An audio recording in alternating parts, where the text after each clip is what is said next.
Hello and welcome to Coach Talk, the show more interested in ideas and philosophy than facts and history.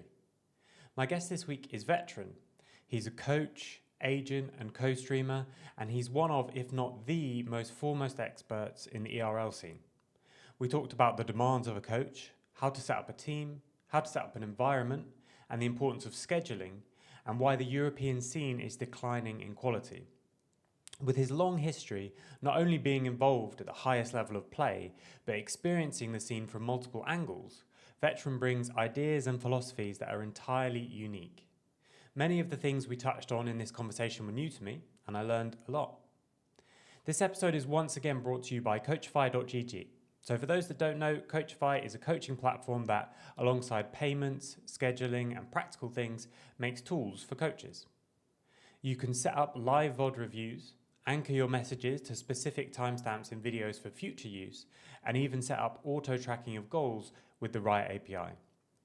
While I was working, even in the LEC, I was just using a pen and paper, so I understand that learning a new set of tools can be daunting.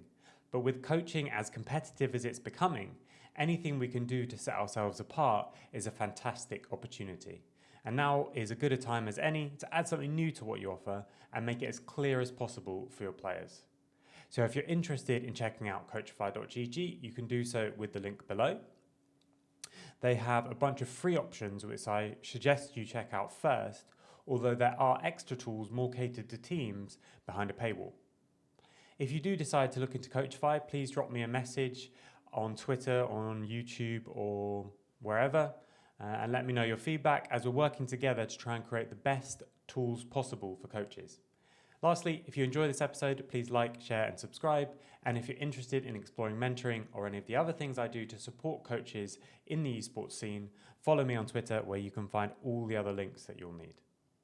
And now, without further ado, Veteran, what is coaching? What is coaching? Jesus. All right. So starting with the easy questions. I mean, coaching itself is generally the process of getting somebody, in our case is obviously normally a player, to a specific objective that they want to be at in generally their career. And in League of Legends, it's obviously probably the aim of getting to the World Championships, doing well at the World Championships, winning the World Championships, whatever objective it is that they're setting for themselves. And then you get to that process through a bunch of other objectives, probably to do with their role, probably to do with areas that they believe they lack, something like this. But coaching generally, you distinguish it from teaching by it's more about getting to an objective of a state of a person you want to be rather than just broadly teaching a subject, you know?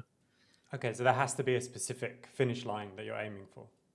Yes, I mean, I think that's very, very important. And I think breaking that down into as many steps as possible is a major deal. And we're talking about coaching in like a broad five-man sense as well. And for that, having those kinds of objectives, having the reason to get up out of bed for that particular day, that particular week, that definitely matters in the progress to the broader objective, right? You want to gamify it a bit. And a coach can can simplify it in that particular manner. Okay. How do you go about finding your objective or an appropriate objective? Yeah. Maybe that's a better. Yeah. So that's where the question gets really interesting, because when you ask me what is coaching, my immediate thought is that coaching in League is very, very different to coaching in most other areas, because what a coach is going to be defined by the industry that you are in and how the industry itself has sort of pigeonholed your options as whatever you are in that role. Like coaching in League is not coaching in League because we figured out an optimal, like hierarchical system by which to run League of Legends teams. The coach role as it exists in League is distinct from in other sports because we make a call between a coach and a manager, whereas that's a lot more intertwined and you can switch it up a lot in other sports. And the reasons behind that have nothing to do with optimization of the roles. It's because way, way back in like season 3, season 2, you had to register a manager for the team, and that guy would be the go-to point with Riot.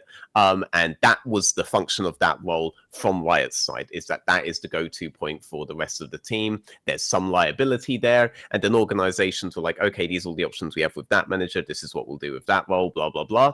And then fast forward to season 5, Riot implements the coach system as a role specifically, but they already have a manager role. So now all the organizations are like, okay, so we need a coach. All we know is that it's not a manager.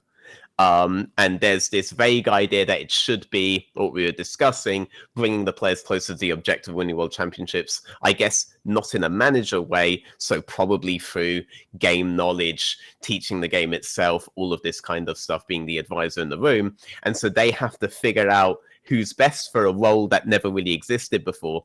And that something we don't talk about, I never really hear anybody bring it up. The reason that role exists is because SK Gaming were finding a loophole to get Incarnation backstage. They brought him backstage as a guest back when he was competitively banned. He was their coach. And because the guest role didn't have specific moderating rules like the player role or the manager role, Riot were like, okay, clearly this is like a loophole we need to shut. So now you have to officially register a coach, and we make it mandatory that you have to register a coach. Otherwise people keep registering guests to come in as coach. No, you must register a coach. And then suddenly you have all of these coach roles open up. Orgs don't know what to do with it.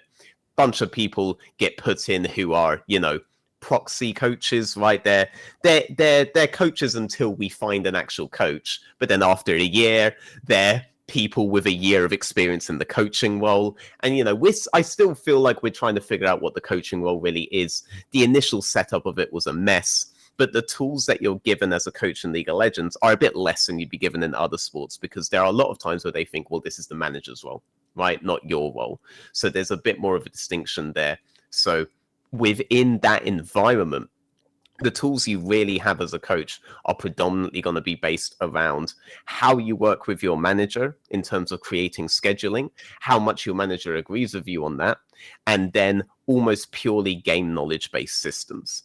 You have really expensive coaching staffs now, but most of that has now tended towards the positional coach area rather than, say, like performance coaches. Performance coaching is a very recent thing in League. We used to have a big sports psychologist rush. I remember that. But because that wasn't explicitly like the coach role, it was difficult for people to figure out how to do that as well, right? So it's a complicated question in League specifically. It's going to be different organization for organization. And so you need to understand a lot of factors before getting into an org to understand what you can actually do there. And I think that's one of the reasons why I really want to do this kind of podcast, because you find out so quickly that not only the journeys that different coaches have are incredibly different, but even their roles are different. Very different. Do you think it would be better if it was more similar, or is this just one of the processes as we develop, because we're still incredibly new? I mean, a standardized definition of a coach's role and a manager's role would obviously benefit coaches and managers and anybody else working within that system, because the development that you take from one job as a coach would be much more one-to-one in another job as a coach. Whereas right now, that isn't actually very clear cut. You kind of have to develop from the beginning again. You are essentially joining a new team every time. And to be clear, you are already doing that. So not having that, what your role is as a clearly defined set of rules, being a clearly defined set of rules, that adds increased instability to an already unstable practice. You're already going to be introduced to a new set of 5 players with different problems at different stages of development to all of your other teams, and yet you aren't even going in with the same consistent set of tools that you did job to job to job. So I absolutely think that's hurt the development of coaches in the long run. This is how things are. There isn't a clear-cut solution to it, for sure. Like, there isn't really a reason for all of the organizations to start aligning on this. I think the only actual thing that that organizations should start doing to try to combat this is they do need to think about development as a coach-first thing. So I think you have to understand that you are building the team around the capabilities of the coach as much as you are around the capabilities of the individual players. And in doing so, the coach can't be the thing that you bring in after setting up all of the players, because now once you have this group of 5, they have these specific dynamics, which you're only really just learning. You're not really going to know what those dynamics are for a few weeks. And then you bring in the coach who now know those dynamics specifically and the organizational dynamics at the back end, you've dramatically reduced the odds of finding a coach that can do that once you've set all of the players up first. Whereas if you bring the coaches in first, see which ones work within your organizational backend, and then develop the player roster along with them, you can bypass a lot of those synergistic issues and the whole hierarchy can work again. So I think that's the best way to combat the instability that you see otherwise. There's a book, Owen Eastwood, I think, wrote it, called Belonging, about that same sort of idea. And we're in this stage, he's talking about it in sport, but I think the problem is just exacerbated in esports, where you bring in a coach and almost ask that coach to set the culture of the organization, despite the fact that that coach is there for a year or 2 years. It's like, sure. Good luck. So I think knowing what your organization values first and what you prioritize, I think can be really important. And the other thing that I always tell people, well, whenever they ask me, is to think about it in terms of what you want from a staff. It doesn't necessarily mean this coach needs to be able to do these 10 things, or any coach I find needs to be able to do these things, because the combination, and like maybe it's leaning into what you're saying and leaning into the fact that it's flexible, so you can allow for the fact that our coach does something different from your coach. That doesn't matter, because we get what we need from them. Sure. Yeah. And I think like a big thing there, like when you talk about they bring the coach in and ask them to set the whole culture. I was actually thinking like, I wish, like I would actually love for that sort of a thing. There are definitely coaches out there that wouldn't love that sort of a thing. I would love it, but that would require basically a merger of a bunch of roles that have been artificially set apart within the League of Legends space purely by what it is that you register towards Riot. It's unlikely a coach will get that level of total power, which is why the current situation of Melza is so interesting. They have essentially done that over at Mad Lions Koi. Mad Lions Movistar Koi. It's a Spanish collective right now. I like to call it the Spanish collective. The Spanish have their own names for it, because that's such a rarity in this day and age. It was much less rare pre-franchising, when you did have pretty much 5 people and a coach, and then that dynamic was set from a very small perspective, and the rest of the org was built around that over time as they promoted up through the ranks, as they promoted in towards LEC. But now that we've added this additional element of franchising of static organizations, but unstatic teams, and now we've added even more splits, so things shift around even more often. Without that stability, how can a culture even be set? And if a culture is to be set, who even is doing it at this point, right? Because the consistent factors are unlikely to be the coaches, the GMs, the managers even. They're pretty much just going to be the investors and shareholders with the organizations. There's loads there that I want to get into, but I want to come back a little bit to something you said earlier about coaching in general, talking about going to an organization and not having the tools because of the position being a different thing, and maybe finding organizations that suit you as a coach. Where do you see this in terms of, you need to be flexible, because like you said as well, it's going to be a new set of 5 players, so you can't coach them in the same way, but you also need to have some unflexibility where exactly like the kind of environments that work for you. So how do you see that balance, and is there ways to kind of work out what's what? This I should be able to be flexible, and this actually I shouldn't? You have to be very sober about your own capabilities, for sure, right? There are things that you yourself might not be so good at tolerating. And if you delude yourself about that, or about your capability to develop through that within the 1-year cycle that you are essentially looking at every time, then you're only going to do a disservice to your future players and to your future organization. So I think this is part of why you need to be able to get the coach in earlier rather than later. And if you do get them in later, it needs to be one who's much more sober about their capabilities. That's the only way that you can really pass it out. And there are a lot of coaches who spend a while before they're able to pass out what they do and don't like. For example, I had a long conversation with a positional coach lately who's realized head coaching isn't necessarily for him. And the the way he phrased it was that like 60% of it is babysitting, right? Rather than, just hardcore teaching the game, which is how a lot of people got the impression that coaching is pretty much just hardcore teaching the game. And I do think you need to understand the game, but that's really not it. We're in a people management business. So the fact that there's apparently a separate role for manager gets really confusing sometimes and sets weird expectations. But that is a guy now who's much more sober about the things that he not just can and will do, but also the things that he himself even wants to do within the role, and therefore what kind of role is more suited for him.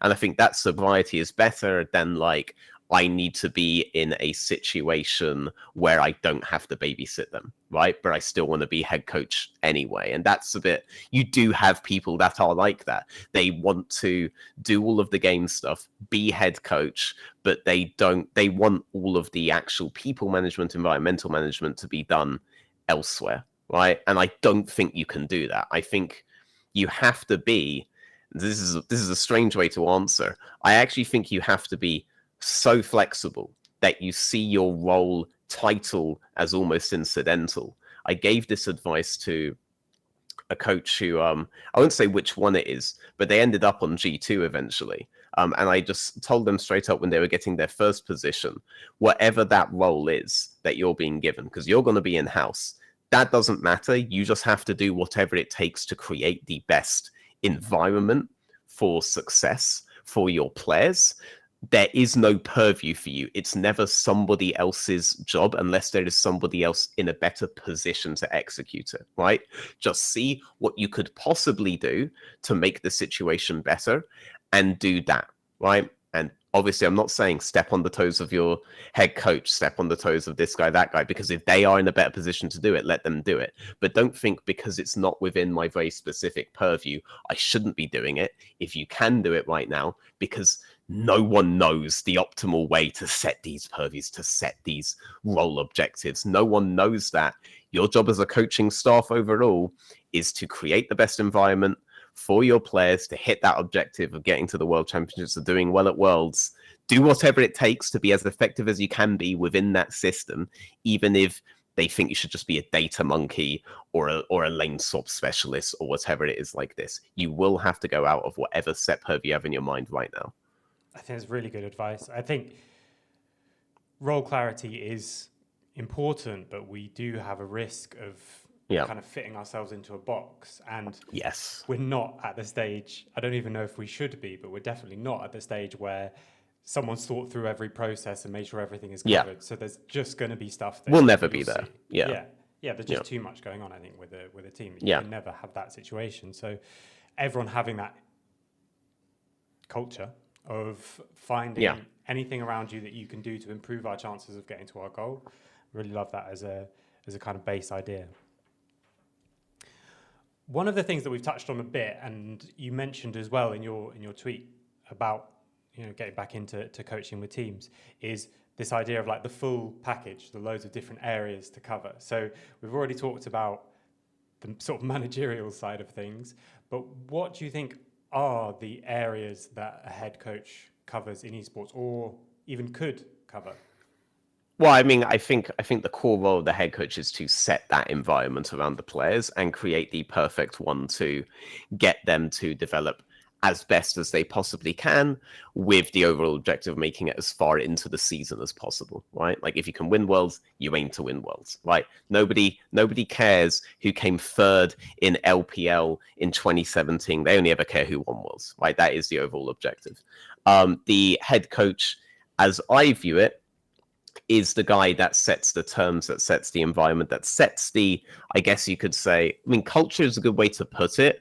I think of it as a series of pressures around the players that leads to one specific best route forward for them. And you have to use it that broadly because it's going to be different team for team. I think having tools for that is very, very valuable. But so long as you get buy-in from the organization, I think that's the most important thing. It's not necessarily that what I need from the organization is the ability to like move us to a new gaming house if the current one sucks or something like this, right? Or power on that part. What I want is leverage, right? That's honestly what every coach needs at a point from their organization is leverage. We do talk about getting the respect of players a lot, and that is absolutely important, right? But there is going to become a push coming to shove moment in every single competitive cycle, because this is a pressure-based system we are talking about. We are competing in sports. There will be a push comes to shove moment, and in that moment, no matter how much respect you have from your players, it vanishes if it cannot be backed up with some form of punishment or big decision that ensures the player knows this is the line here and no further. And only the organization give you leverage for that line. So I have two big examples for this one. I think the best decision that has been made this season with that regard was Striker benching Adam, or specifically BDS benching Adam for Striker, right? That was a clear, this is the line and no further. Now, that happened 2 days before a major, very, very important playoff series for them, right? There was a lot of criticism about that. But here's the fact, right? If you let Adam play that playoff series and afterwards he says he's sorry for whatever it is he did, I don't care what Adam did at that point. He says he's sorry, it won't happen again, blah, blah, blah. You have absolutely no way to believe him whatsoever. You can't trust this guy going into the next two splits. You absolutely cannot do it. Because he knows now that if he blows a fuse 2 days beforehand, there's no consequences. There is a free period. That's all you know he knows. But when they benched him immediately, no hesitation, right? Even if they might be gnawing their own arm off to escape the trap or whatever, the moment they did that, when Adam comes groveling afterwards, now you believe him. Now you believe that he is genuinely sorry. Now you believe he is genuinely repentant, because you have shown that there is a limit, there is a line in the sand. You need an organization willing to do that. And that's very, very difficult in the current day and age. The only other example I can think of is Reaped, when he benched Meteos and Jensen, if you remember, Sneaky and Jensen, sorry, if you remember that from years and years ago. But that was the year where Cloud9 won Overwatch. They were the first NA CS team to win a major. They were probably the most successful org in esports. It does probably the most successful competitive year for any organization. And off the back of that year, that was when they were like, we can risk these two big player assets that are basically our whole brand right now. And we can bench them. And that made the brand Cloud9 rather than any individual player. So I think it was good for them to do that too financially, but most investors won't see it like that. If I wanted to bench Perks, that would have been very difficult last year before he went 10th twice, and then now it's a bit easier to do so, right? But that was a really good example. G2, if they didn't have caps, probably would never have come to the decision that there was even a possible trade they could do there. Even now, I think it would be very difficult to bench caps, but you need that kind of a leverage. So the second big example for me, and a lot of people don't know this, Unicorns of Love, right? It's really easy to leverage a big criticism against Unicorns of Love as an example of coaching, which is that their head coach is the son of the owner, right? So that gives obvious, it's a bit different here. You can't really say anything about his longevity, blah, blah, blah, because of it. You can, though. Ever since leaving the LEC, until literally this split, Sheepy is being in every single finals in his region since then, both in LCL and in Prime League. This is a successful system where the only consistent factor is the coach and the leverage behind the coach. And Sheepy has become a very knowledgeable, very strong coach in his own right. You can see repetitive systems in every single one of his teams. The same things happening over and over again. All their supports basically look the same when they go through that system. That was clearly a big part of development that he may have learned from Hylissang, he may have learned elsewhere, but the point is he's being allowed to learn a consistent method of teaching the game because the organization gives him leverage. And not every other organization is going to give their coach all of that leverage on the same basis. That's just not the case. But he is a living example of what happens when the organization backs up their development staff first. Then, the zookeepers can control the zoo. They can't do that if the zoo's going to be like, no, you can't You can't do anything to that monkey. That's our best monkey. All right, just let it throw its feces. Right, like you can't do it at that point. So I do think that is important. And then what the coach can do with that best, to answer your initial question, what the coach can best do with that, for me, it would be a case of, okay, what is working within the current system that we have as the players on the ground, right? What's actually happening in the games, assuming I'm coming into a team that has already been constructed, right? Say it's Fnatic, right? Okay, Humanoid Razork are clearly a massive part of their map movements, right? Looking at the actual comms VODs, what is actually happening on the ground behind all of these decisions? Okay, this is our big strength. How do we pivot more of our game around that strength? And where is it that we aren't using that strength? So say it's, for example, early game timings. Early game timings for them is not really that big a thing right now. Okay, we need to have a focus on this aspect of the game now, right? So let's take a look at our coaching staff. Our objective is to get the team good at this part of the game, so that we have this hierarchy of objectives. This is how I like to call it.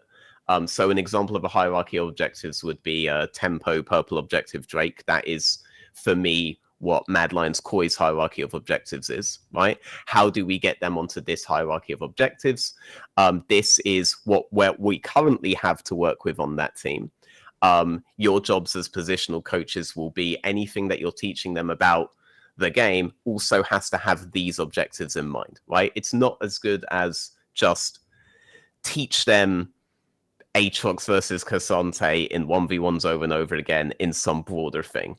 Teach them to do that, but also say get the slow push from 4 minutes to 5 minutes so that we can set up a situation where the enemy either has to defend the dive, which would be our tempo play, or we get purple objective, which would be our purple side play, right? The grubs now. So everything would, after you've identified what strengths you have and where you're lacking, and then how you can best use your strengths for that, everything then to the positional coaches, to the players onwards, would be pivoted around these kinds of objectives. That's how I think a head coach could best operate. The next question is, okay, from a broader perspective, right? Okay, why is it just these two that are consistently doing it? Okay, what is it about the other roles, the way that Fnatic have treated it over the years, that have caused it to go this way? Why aren't they necessarily on board with this? How did the previous coaching staff structure development? Obviously VOD reviews, obviously positional coaching, all of that stuff. What hasn't gotten the buy-in from them? It could be as simple as they're just not aware, but maybe they are aware and this guy is particularly a knob. Right. And now, so there's a relationship thing we do have to focus on there. We either get around it or we resolve it. More than likely, you have to just get around it. This is the way I think you should approach it, right? You look in game. What do I need to happen in game? And then you take an expansive look back. How are we not getting there? And then you organize everything based around that. Okay. So like not the main role, but it all comes from the head coach getting everyone aligned behind a clear vision. Take us towards yes. If you don't want me to essay for 40 minutes, that is basically it. Yeah.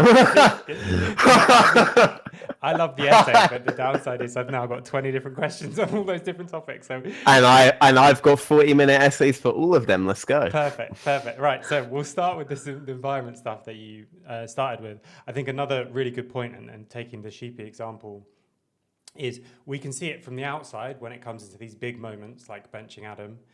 But whether you kind of even know it or not, so much of the culture is just, well, it's the sum of all the tiny little interactions that happen all the time.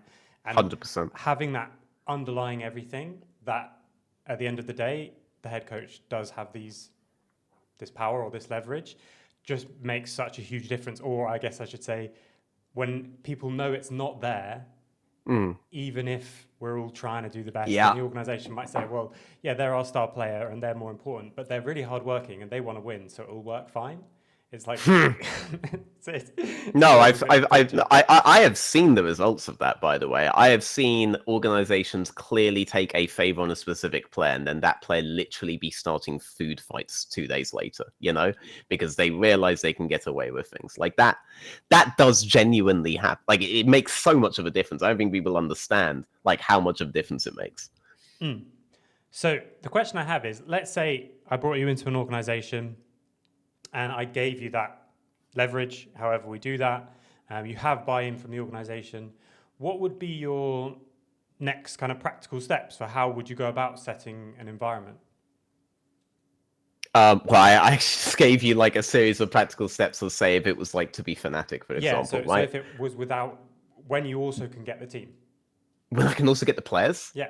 Oh my Anything you god. want. Carte Okay. blanche, what do you do? So, oh my god. Well, carte blanche, I doubt would ever be a thing, and I actually find it more interesting now when it's not. Okay. Like something that I am aware of right now that I have had to go out of my way to correct some people is that I know there have been organizations that have avoided me in the last week because they assume I'm out of budget, right? Because whenever they hear I want roster control, they hear I want unlimited money to do whatever I want.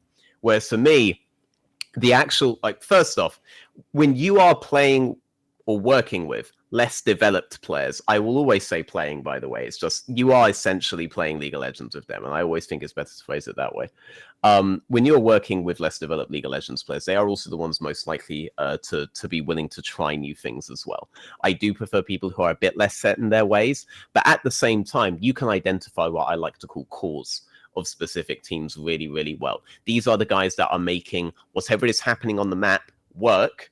That's a really good way for me to get into the team and get things happening in the game, because now I know these guys are doing that sort of thing on the map, and I just want this thing done on the map maybe a bit differently to how you're doing it. They're also typically the guys who think about it a lot more, so they love having those conversations. So my first thing would be identify a specific set of cores that would allow me to get that kind of map control. And that's generally there are sometimes exceptions, but it's generally going to be jungle mid support that you're looking at.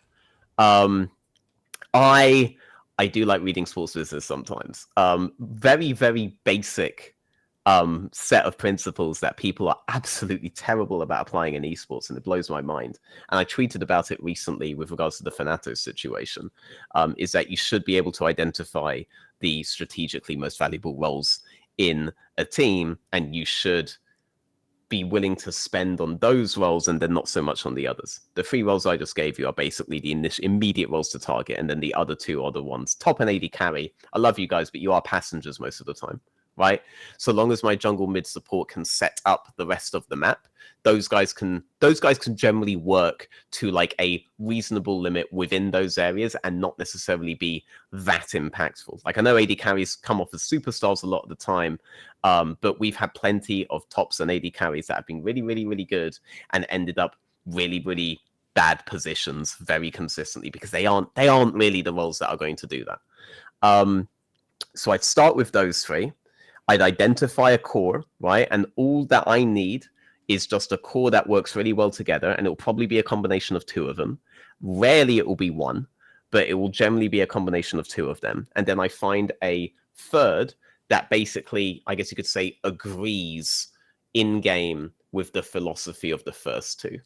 And that would be my setup. I have a lot of cores in mind. This isn't something I'd be starting from scratch, but picking those up first and then building the rest of the team around those cores, that would matter the most. In the ERLs, you have an additional complication. You need to be thinking about LTR. So for me, the other 2 roles, right, top ADC, would be the ones where I am getting the guys within the region, and I feel like I should be more laissez-faire with the other 3, right? The other 3 are where I spend those resources. Once I have those cores, I set up the rest of the team around that. And then for me, the big thing, this is something very different now than before. I was always aware that it was important, but now I genuinely think this is most important. Once I have an idea of a 5-man that would work out really well, I'd make sure that I have reflective cores that can achieve more or less the same thing. So don't have just one set of 5-man in mind. 3 is the number that I like to go for per role. And then within this group of 3 people in the per role thing, the big question I want to know is, what is your schedule? I need to know that. I need to know these guys have a schedule, right? I need to know that they're not just waking up and playing League because they have nothing else to do with their day. I want to hear that this guy is waking up at this time, going for a run, going gym, or not even necessarily gym culture. Gym culture is the really obvious one that everybody's doing right now, so I'm more likely to get a schedule based around health and fitness. But if you are getting up and doing an hour of reading a day, which is what I do, I have a really big schedule based around getting as much nonfiction reading as I possibly can get, and health and fitness as well. As long as you have a schedule, a structure of your day with the purpose of keeping you on board towards your goal, that's what I need to know. And I need to know that you didn't just make this up 2 days ago because you watched a YouTube video or something. I need to know you've been doing this for years, right? If I can find people in every role that have a real life structure, then I have people who are soberly aware that they are not God incarnate if they get the opportunity, and therefore will not crash out when reality hits them, right? That's why I need people who are already trying not to crash, because we're all trying not to crash, okay? And I need people who already have a set of independent tools to help them there. Those are guys that are more likely to then be able to slot into my system, treat the game as work, which it is. It is a job. Moscow 5 are the best example of that. I've always thought they were by far the smartest when it came into team building, and all of European League of Legends being a progressive history of moving away from the principles of a dominant super team that was our best chance of winning a world championship. And off of that, so 3 guys per role. I have the gameplay in mind that I need from all of them. They are the guys that fit that gameplay. The guys who have the schedules will win, right? The guys who already have that real life stuff will win. Now I have my 5-man team. Now I know what I need from my positional coaches. So I need a solo lane positional coach because this is clearly going to be the biggest gameplay problem. Or I need a support coach because I love him, right? And he has the right philosophy. But let's be real, he has 0 hands. Let's get a positional coach in, the support guy, right? Or maybe even a personality thing, right? This bot lane, they do have a good philosophy. I could see personality issues going on in the future. Bot lane positional coach there would be there broadly as like, you know, you're there for the gameplay, sure, blah, blah, blah. Make sure they don't stab each other in the night. All right, like this sort of thing, right? Then that's how I would then build my staff. The staff aspect would come secondary after the players one because now I know what kind of staff I need. Okay, I don't know if this is too cynical. Go for it. Especially if you're talking about has had that kind of schedule for years.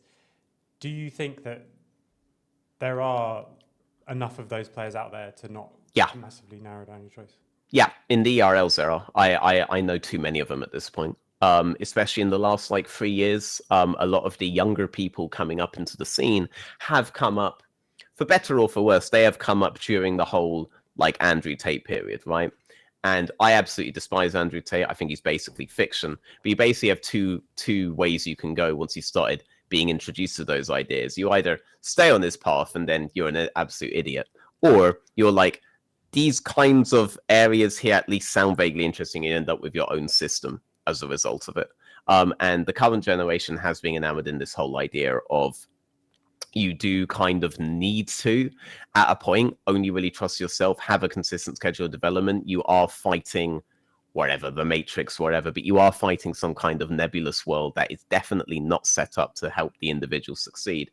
And I do like at least that aspect of the way that the culture has gone. And then on the flip side, right, the ERLs are aging. There are plenty of 25-year-old ERL players. That is kind of becoming the new normal, right? And those guys, as they have grown up, have also had to go onto a schedule. They've wised up. They can't just live off of 16 Red Bulls a day, right? And so from both sides, you are getting a lot of players with schedules. I can think of so many players with schedules right now within the ERLs. It is nowhere near as uncommon as people think. Your typical solo queue player doesn't have a schedule, right? But your typical ERL player has wised up. Great. That's really good news. Something we've talked about several times with people on this show of when this kind of development is going to be coming in. So if it's already starting and already going, that's just good. The Good. LEC players haven't wised up as much. A lot of them got to the LEC without having to do any of this stuff. Yeah. A lot of them bypassed that whole mini cultural revolution that the internet underwent, and they've just been recycled non-stop. And also if you're a new player going in there, you don't have examples around you of people doing this. But Heretics, who won 2022 EMEA Masters Summer, they were known as the gym bros, right? And there are so many stories of Zwairu getting the new guy out of bed. Nope, you're coming with us. We've done this schedule for years, bro. You're not messing this up for any of us, right?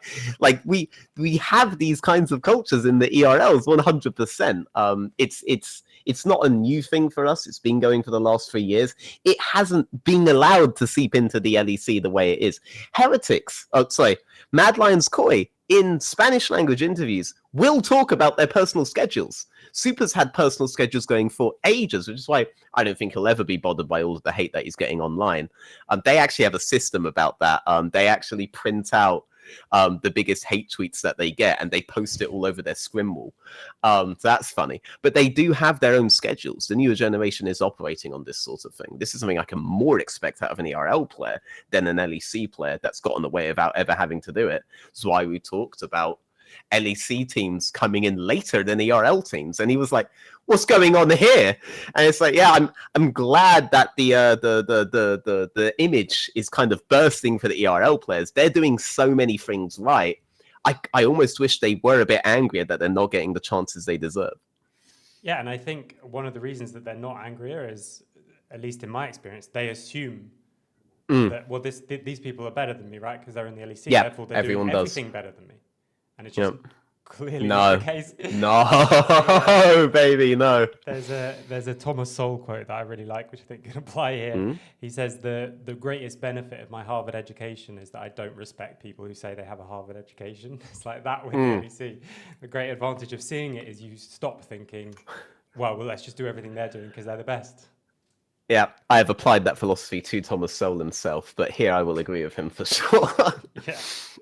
Okay, so for people who listen to this and don't have a schedule yet, but it sounds exciting, they really want to do it, where do you start with someone who's trying to work that kind of thing out? God, I mean, so I'm going to be completely honest. When it comes to this, I was able to start implementing a lot of this stuff in my life because I just ended up having the time due to the ways I was starting to get income in esports. So I had I had two big positions that have been kind of propelling me forward monetarily for the last 3-4 years.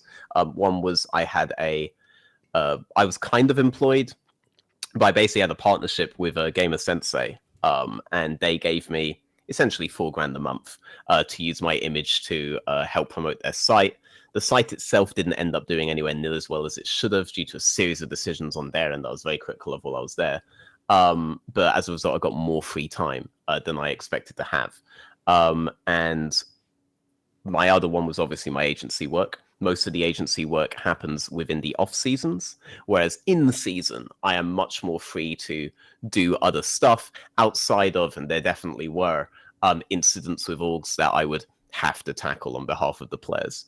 So these were my two big sources of income at the time. The agency work also got paid a flat salary. I didn't get paid a percentage amount. I refused that straight up. They were the only agency that was actually willing to pay me a flat salary. So they were the offer that I ended up taking because I did get a bunch of agencies offering me that at the time. And so I had much more free time. And for me, it's like, great.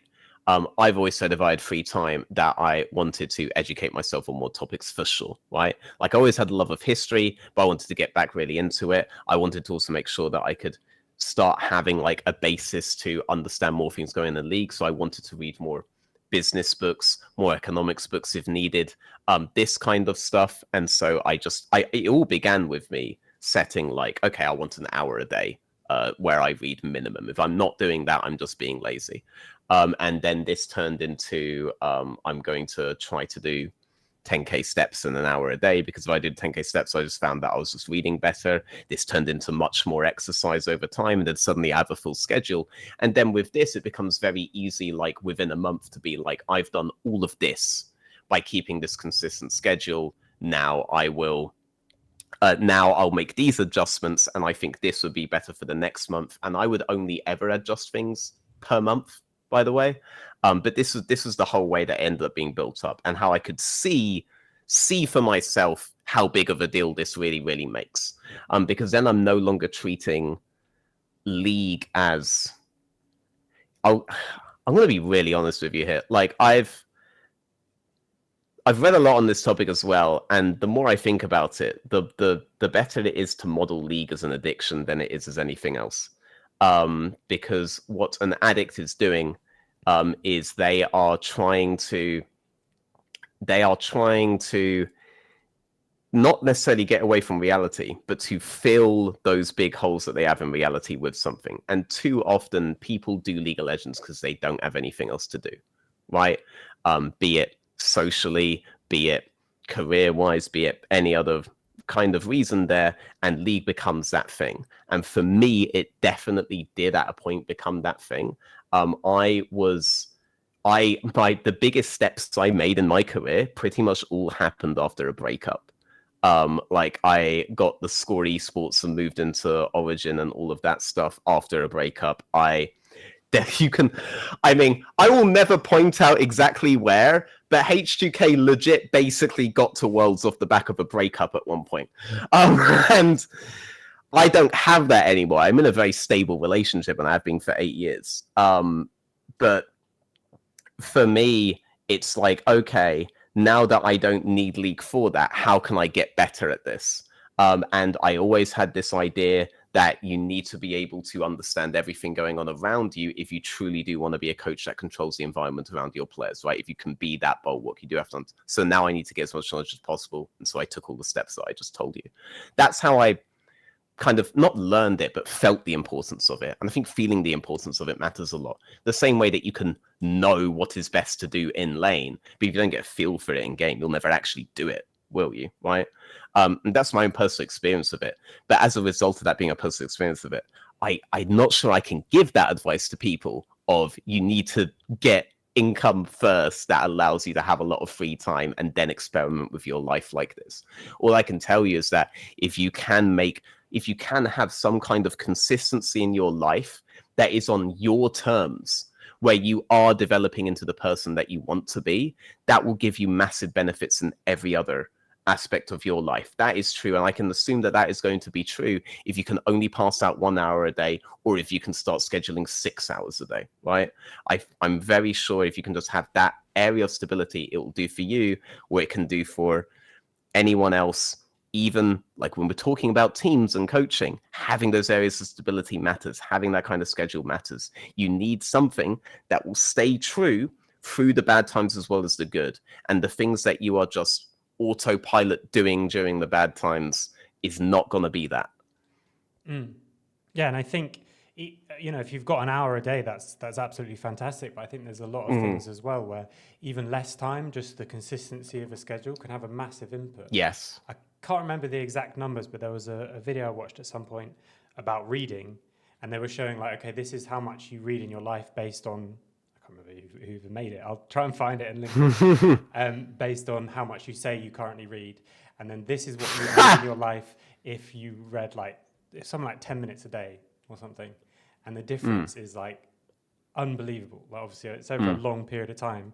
So is it fair to say maybe you start with what you kind of have to do, and you're in a fortunate situation where have to do wasn't very much, but then adding on stuff that you want to do, and then you can start to build some sort of shape of a schedule? My experience is kind of unhealthy to make a big distinction there. I think what you want to do and what you need to do are very, very strongly intertwined, because I think you cannot have life satisfaction if you're not doing what you want to do. And you can't have the motivation to go for those things if you're not doing what you want to do. You should find a way to do what you want to do for sure. Esports was my gateway to doing that. I pivoted a lot of my life around that. I actually chose the degree that I chose because it would allow me more time to do esports. I had a lot of different interests. I chose to do English because I basically already read most of the course. So the amount of work I had to do for the course was minimal, and I could focus on the esports during university. I'm very upfront about that. I don't really pretend any other way. I do see a lot of people get worried, especially as they get older, about like, is what I'm doing right now like important? Or people be like, I've switched jobs a lot, right? Like this is a common one, especially in esports where job security is definitely not there, right? Like I'm like 5 years into esports. I've done all these different kinds of jobs, but I haven't really consistently had a career in a specific place. That feels wrong. For some nebulous reason. And for me, it's like I think the only advice I can really give to these people is like not only is the instability of the scene itself, and I assume everywhere outside the scene as well. I have worked outside of esports. Not necessarily your fault, but these are less important than what it is that you want to be doing right now anyway. There is not something you should be doing, right? There is something that you want to do, and taking steps to get to that is going to matter more. You don't need to be doing this. I really dislike that kind of thing. Like you do need to live, right? But the fact that you have to do XYZ to live is not because you need to be doing this. It is sobering to realize that some of this is being imposed upon you in that moment, because then you can think, how do I get to a different step where I'm not being imposed upon? Rather than to some sort of weird Stockholm syndrome with your situation, which is all too common, and I never really see people ever find satisfaction in that. And just like you said with teams, having your objective of where you want to get to, I think is a incredibly important first step, and something that we don't always do. We're just kind of going to the next thing and the next thing, and maybe you're not fully satisfied with what we're doing, but also taking that time. I think sobering is such a good word, because incredibly beneficial, but it's not necessarily a positive experience. Maybe, is that fair? Yeah. I mean, I have no more real advice to anybody with regards to that particular question than I've already given. But I do think being able to view it in a sober manner is absolutely important. And that, like, in that regard, you do have to understand that pretty much anything that we are doing at any one point is due to a system of choices, not necessarily that we have made, but are based around whatever environment it is we happen to be in at that point. We do get to choose what we do within those environments. We don't get to choose our environments. And if you're able to distinguish between the two, then you're actually able to tackle the problem. If you're not able to distinguish between the two because you're one of those, oh, it's always on me, I can do anything I want in that situation, blah, blah, blah, you're actually not going to be able to solve the problem. And equally, if you're one of those, it's never me, woe is me, it's always everything around me, you're also not going to be able to solve the problem. I don't want to say that there's something in between that is the solution. The actual solution is to be able to soberly look at the whole thing outside of those kinds of binaries. What can I change? What can I not change? And make sure that those are things you can't change, right? Make sure, because removing yourself from that situation, maybe even removing a mental need for that situation, can do a lot. Yeah, I think it's great advice. And I mean, again, sobering being a good word, being that it's very similar to the, what's it called? I'm completely spacing on the name for Alcoholics Anonymous, the strength to change what can be changed, the serenity to, the same idea. The 12 steps to know the difference. So coming back to the players, just for a brief moment, when you're talking about scouting players and getting players, yes, you mentioned when you bring in your individual coach for your support, because maybe your support doesn't have hands. I think it was the exact expression. So how do you come about like valuing the hands versus the other stuff? So both the in-game, the way you want to play, but also the schedule. So if you, from your 3 that you've got in each role, they all play the way that you want to play.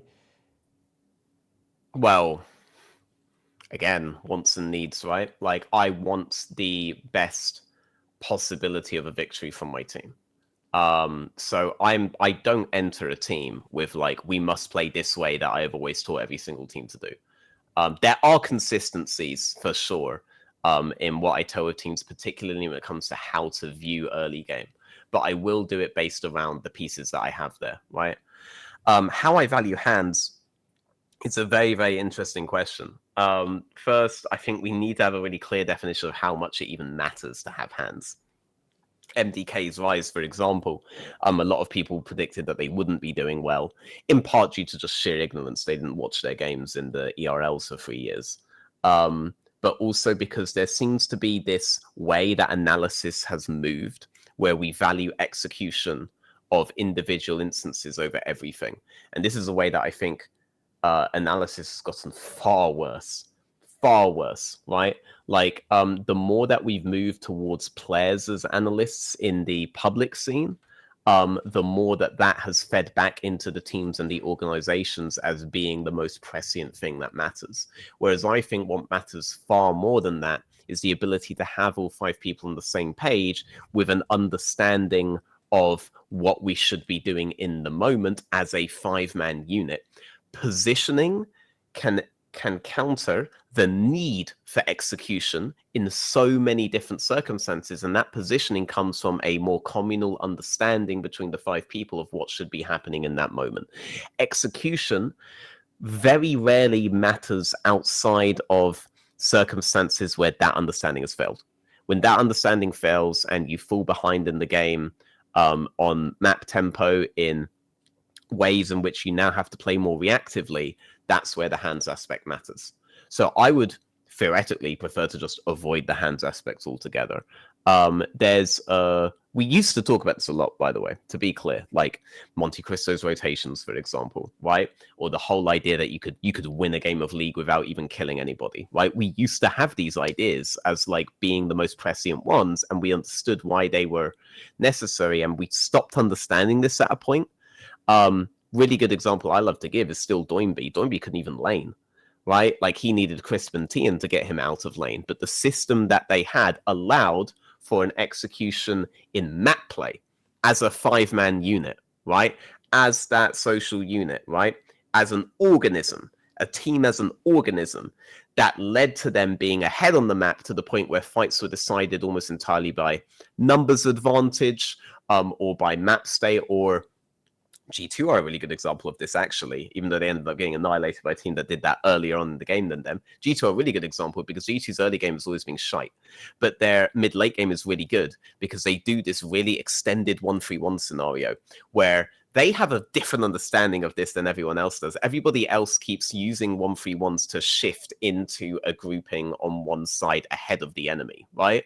Whereas G2 opt to make aggressive plays on both sides at the same tempo, so that you can only win on one of those sides, and then the other side, right, is going to be ahead of you on the map there, and on your side, you can't catch up with them because in the chaos of that play, the wave is also gone.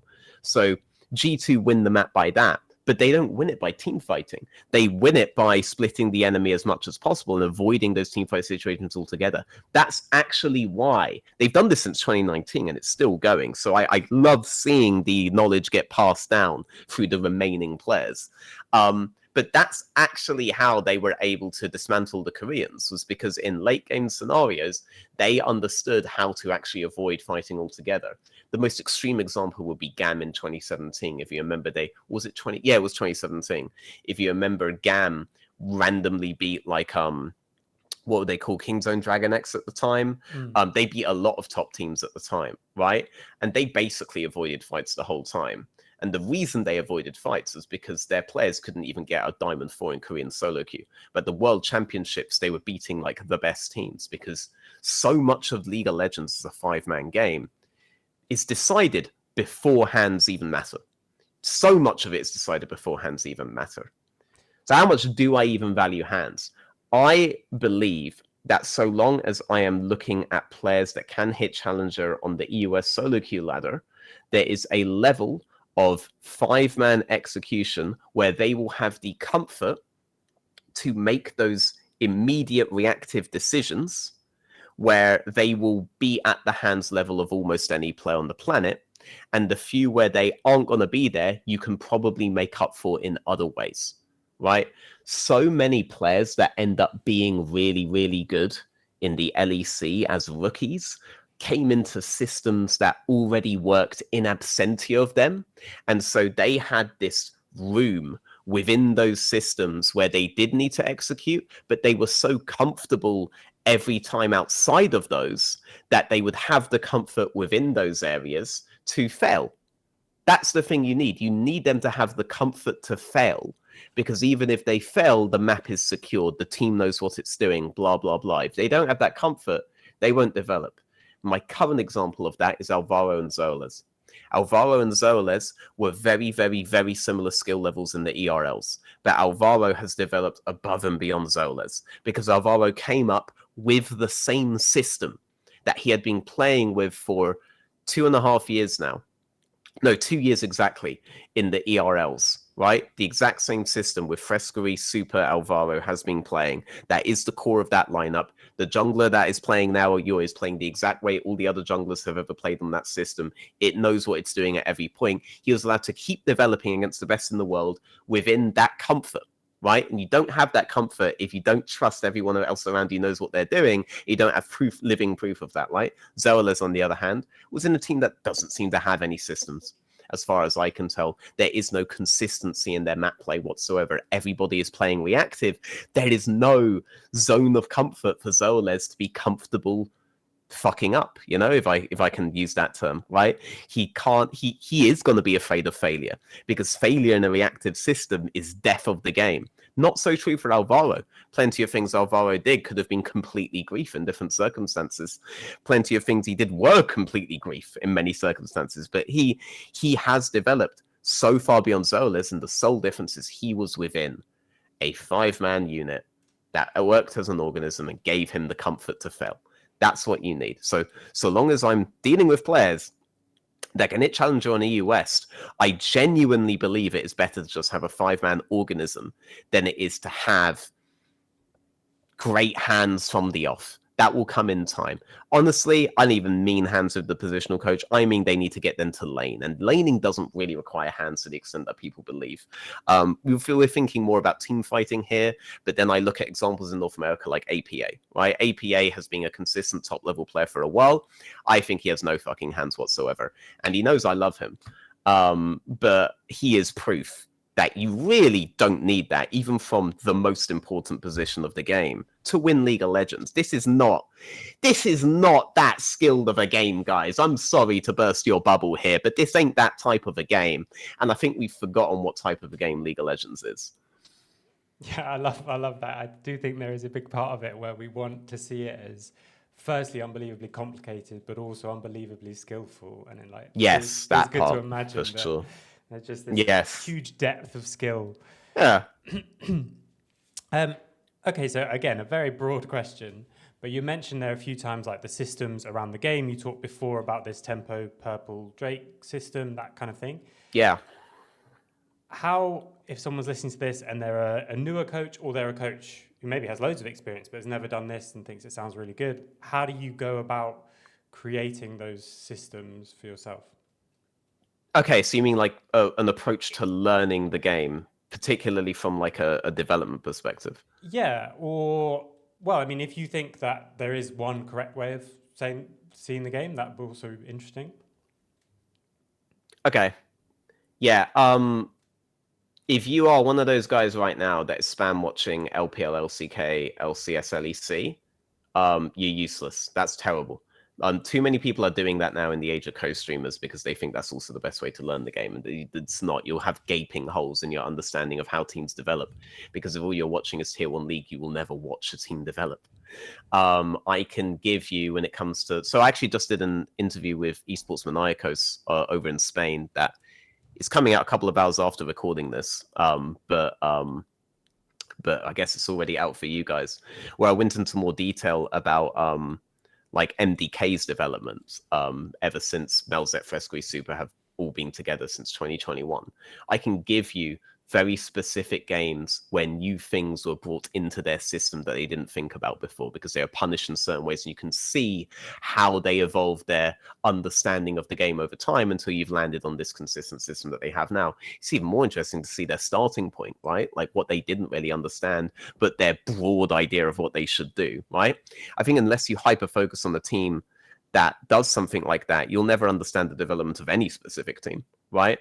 I would say if you have a team that you think plays the game in a really cool manner in the LCK or the LPL, identify the core of that lineup. They've probably played together for years and years and years. Literally watch all of their games in chronology, right? Note down at the start what it is that their priorities clearly are, how they play around certain timers, and then every time that changes or they are punished for that by another team, note that down. You're going to see so many correlations in the development of that team. It's going to be so interesting for you, but you will learn how teams learn, how teams develop. And then when you end up with like a rookie player asking you about this, this, and this, you're going to understand they're at this stage of development. Right? They get this, but they haven't been punished in this way. You may even now be able to think of a VOD to show them, right? That's going to matter so much more because you need to have an understanding of how teams get together, make things work, how much you really need to get that to work, the kind of things that could be punished in the future, why that team works. Why, like if you say like, why is Canyon so good? And then you say, because Canyon outpaths everybody. You have not answered the question, why is Canyon so good? You have said Canyon is so good in more words. All right. I got really annoyed by this, and someone asked like, why is EU getting worse? Right. And almost all the answers were basically a form of, well, because EU is worse at like laning or worse at this or that. You need to be able to go back and be like, because Canyon began with this kind of a broad thing, and then he got punished in these specific ways, and because he got punished by these teams in these ways, he was able to learn this, this, and this, and this made him perfect for this team because of this, and this reasons. I don't have a story for Canyon, but you need to be able to say something like that, right?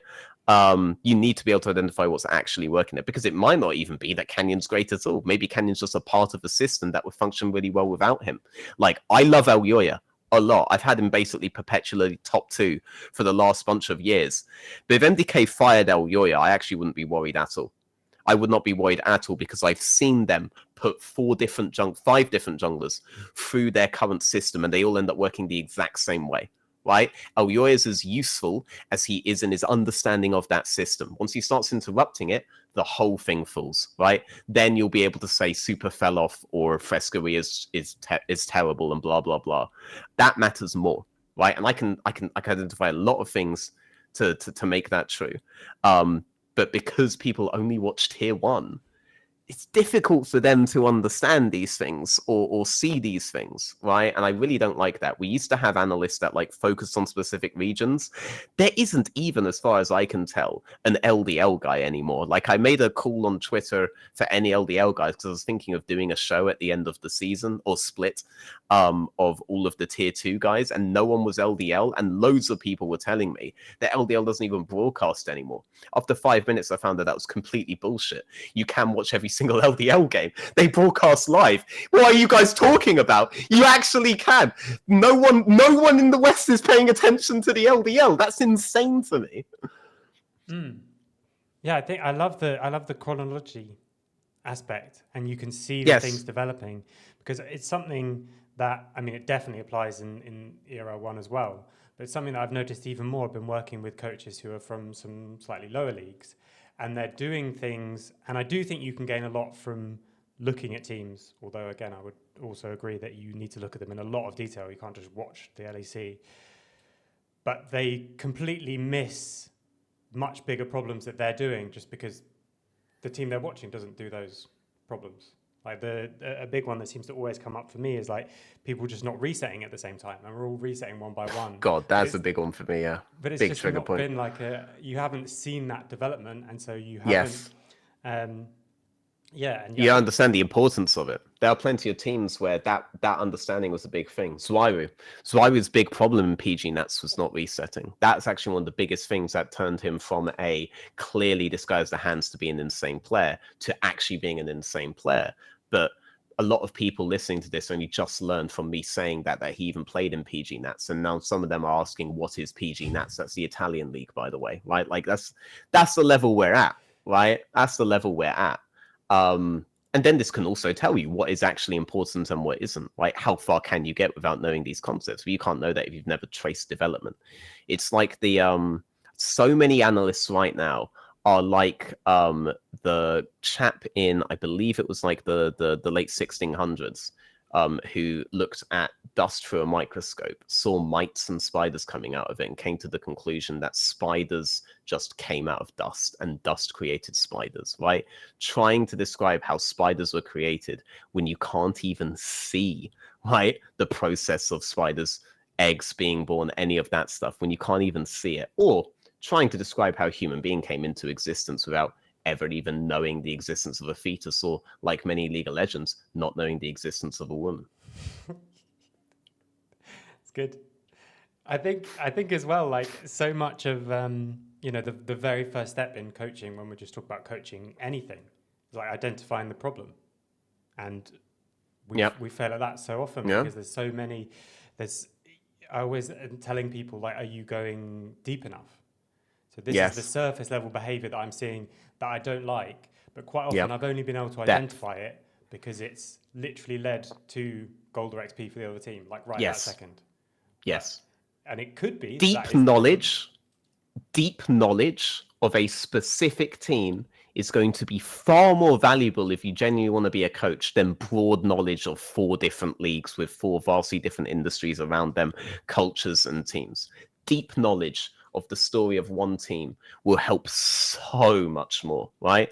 Like, especially if you get into an organization at the start. Say all you know is FPX. Now you can just build a team with the same system as FPX. You can find players that will slot into all of those roles. You know what you are looking for. You know the mistakes FPX had at the start. Just go and imitate that. One trick it.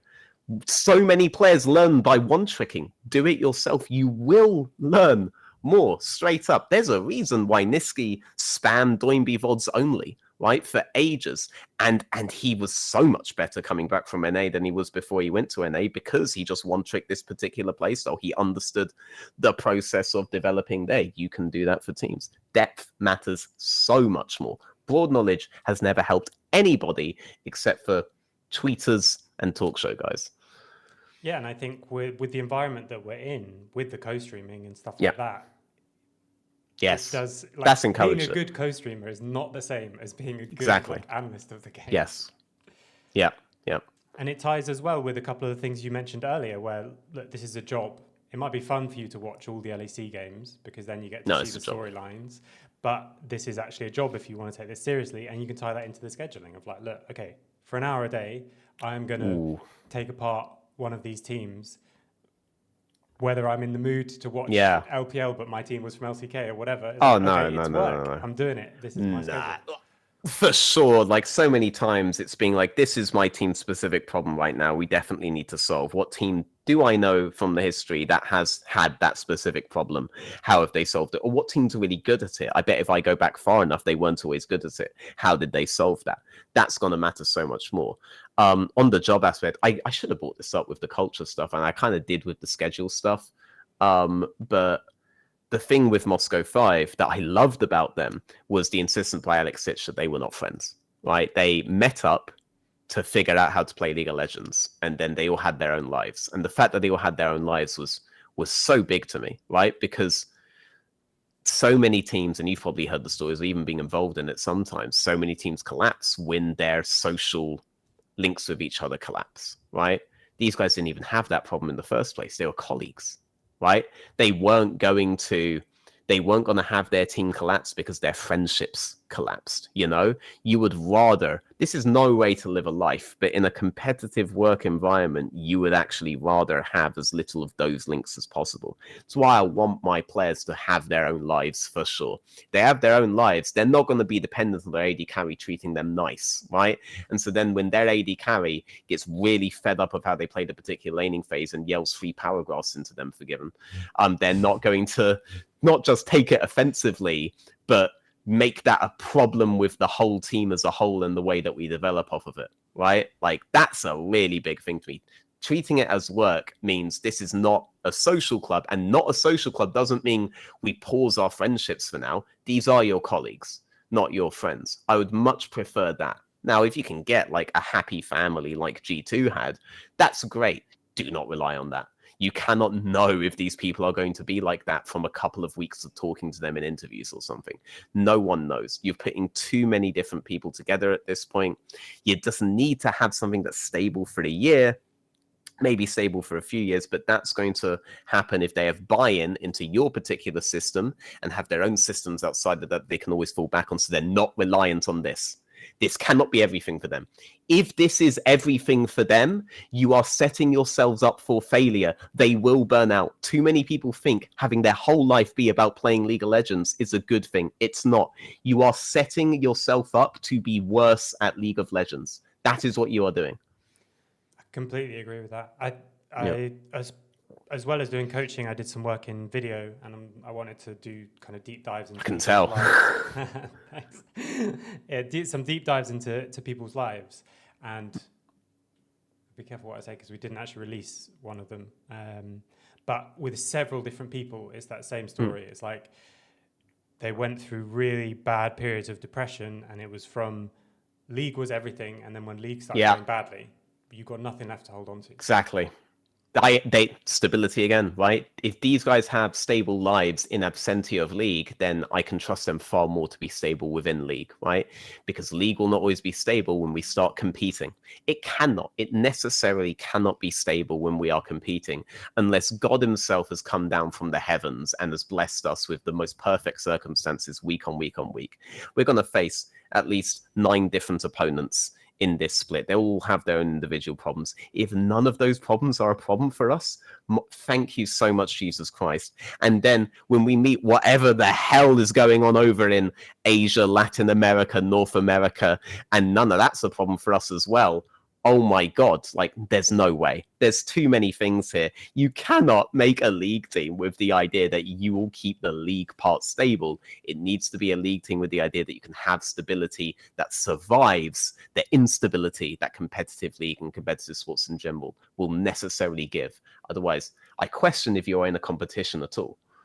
So how do you ensure or encourage your players to have lives outside of the game and outside of the team, especially when, due to the situations and environments, oftentimes it's people moving to a new country, in a country where they don't speak the language, and the tradition is to have these really long hours, which kind of leaves you little space for anything else. So how do you approach that?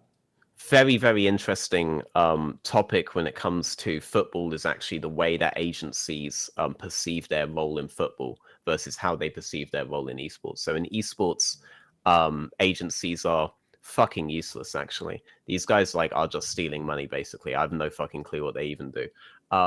I try to go above and beyond in the sense that I'm generally quite an anti-org person. My community has a saying, Tango, which stands for there are no good orgs. I was very clear on trying to make sure that all of the contracts were giving them specific freedoms for sure. And then I had very specific things to do with making sure they get the pay there rather than focusing on the pay, which is all I see agencies do. Things I tried to implement was never quite able to implement, mostly because the economy went the way that it did. Was that the way agencies view their role in sports? Trust me, this is answering your question. The way agencies view their role in sports, the most useful thing I can see that they did was they became professional. There's a specific term for it that I'm blanking on. They essentially became professional relocators. I actually think that is what they ended up calling it. And as a relocator, they were like, okay, so teams are struggling in Europe to get Brazilians to function like they function in Brazil, right? I've thoughts on why that is in European League when it comes to Koreans, but let's just focus on the Brazilian one right now. Okay, what is it that this guy does over in Brazil? Okay, he has this hobby. He gets this food, which is hard to get because we're transferring into Berlin, where it's impossible to get anything good. It's hell on earth. His children like this, his wife loves this, right? Blah, blah, blah, blah, blah. Where can we get all the equivalents for this, right? And then when these guys arrive there, not only are their homes and mortgages and all of this stuff all taken care of, which the agency also takes care of for them, right? Because football players, like league players, have no life experience and are absolutely terrible with all this paperwork and stuff. They do all that for them. You only have to do this, and we will help you with that. They also go to the kids, the wife, and the footballer and are like, here's where you can keep your schedule that you had in Brazil here, right? So this is the thing that you like, this is the thing you like, this is the thing you like, this is when it's all open, here's how, if you want to optimize, you do this, blah, blah, blah. They try to make sure as much of the structure that you had at home follows you, right? So agents ended up taking upon this role. I really wanted to do that, particularly because my agency was a Korean agency. I was running the Western part of it, co-running it, but it was a Korean agency. So for me, it's like this, we need to be doing this, because no one even considers this when it comes to importing Koreans. But when it comes to the ERLs, we also need to think about this. So remotely, and I like that you phrased it the way you did, remotely it's easier, right? If you have a schedule at home, then it's easy for you to keep that going with that schedule, right? You just have to make sure that you've accounted for scrim times, VOD review times, tell me when we can have one-on-ones, we'll do all that, blah, blah, blah. But now that I know your schedule from the interviews, professional relocator in, how can I make sure he can maintain this schedule when he gets here? I have to have the solution to all of those problems when he gets here. I did not account for this very much when I was initially a head coach. No one did. No one did. That doesn't mean that I shouldn't have, but no one was. I hesitate to say probably no one thinks about any of the stuff I'm talking about right now. I'd be very surprised. I would be very surprised if they were. Yeah, but like now that I have that from the interview, professional relocator, let's find all of this. I'd work with the manager to find all of their equivalents in Berlin, or say that I go to a team from Barcelona, team from Madrid, anything like this, find all those equivalents, make sure that they can maintain their schedule. 100% make sure that they can. If they have a bit less of a schedule, it's a bit more laissez-faire, but you can see how, Zwaru can enact them into the Jimbos really easily, make sure Zwaru has all of the tools to be able to make them comfortable over here, etc. And even take on some of that labor myself. I did do that in HGK somewhat. There was one guy who was really big on gym, but no one else was. I started going to the gym just to make sure that he wasn't like completely lonely all the time. Obviously, that's going to change. Some people want to go to be alone, right? Some people do. This guy didn't. That was obviously being a problem. I would take on that kind of labor myself as well. But not only is this something that I've considered, it's something that's been considered since like the 70s. None of what I'm saying is new. It's all out there if you research the way things are done in other places. And I would just apply all of that within League. I think it's very doable if you have the will to do it and the buy-in from your organization that this is important. Yeah, I mean, I think it does, when you're saying it now, it does seem so... It seems obvious in a way, yeah? Yes! But I read it and I was thinking... The first time I read so many of these things, by the way, it's like, am I dumb? Are we dumb? Like, because I don't actually follow football, right? I don't follow football. I don't follow basketball. I don't follow the NFL. I don't follow any of this stuff, right? So many people on my timeline are tweeting as if they are fucking professional football analysts 24/7 on top of Challenger League players and coaches, right? And it's like, none of you thought of this? Like, none of you actually... So now when I see that, I think, okay, you are football analysts in the same way that we have league analysts, right? Right? It's all frauds all the way down. Gotcha. Okay, and then, I mean, assuming you don't mind talking about it, what the Korean player thing specifically, how would you approach that? Oh, very similar, but much more in depth, right? At least I already know where a bunch of the Korean stuff is in Berlin, but I would genuinely give them like a mini survey to fill out to make sure that I can get all of this done. If I was with an organization like Cloud9 that does routinely grab these kinds of players out, does provide them places to live, does try to make accommodations for their girlfriends and stuff, I would extend the same service over to them. But there are very few organizations that would look to do that. But yeah, no, I would generally deal with it in the Brazilian manner, I suppose you could say. And there were demonstrable effects occurring with imported Brazilians based on this. The Europeans had the exact they had the same, like, there are so many problems you will read about in football that are one-to-one with conversations we have in league, right? Like the question of how effective are coaches really? They had that. Why don't our imports actually work out? They had that. They had so many of the big one. Why is none of this profitable? It's all there. Like it's all there. My mind explodes, man. But yeah, if I was in a position where I would be importing a Korean, yeah, I would look to do that. I do think though, generally in Europe, if you come to the conclusion that you must import a Korean, the only actual rationale is that you save money by importing a Korean. Because otherwise, I think you're just kind of lazy. There's too many players with too much experience and too many different varying skill sets in Europe that you can absolutely make it work. You've probably misprioritized something. You've probably not done your scouting, which wouldn't surprise me. Or you think this is going to be really great marketing because you're grabbing, I don't know, you're giving Faker 3 million or something like this. But like when I see the Thanatos to Cloud9 situation, I think this has to be that he's just cheaper than Sunday or something like this, right? Like you have really good top laners right there. If it's not that Thanatos is cheaper because he's hard stuck LCKCL for ages, I think it's a terrible idea to overspend on top lane. I think people are, I don't know, I think it's like a combination of like being lazy, but also trying to find like the next big thing. If you take that Sunday one as an example, it's like they're just hoping that exists in Europe. Yeah, exactly. Well, find the next big thing in Europe, you know? Like, I do think a lot of it is branding. All the time. Or the next, oh, yeah, you hear that all the time. Wrong. And then they all forget that Caps was sprinting it in his first split. Like, it's really, it's kind of insane to me, to be honest, but like, I've gotten used to it. Koreans as a brand is a thing, right? You will, especially in America, you will make more money from like rookie, Korean rookie. Wow, I'm in, boys. I'm in. That is a genuine brand. Anyone denying that is a fucking moron, I'm going to have to say.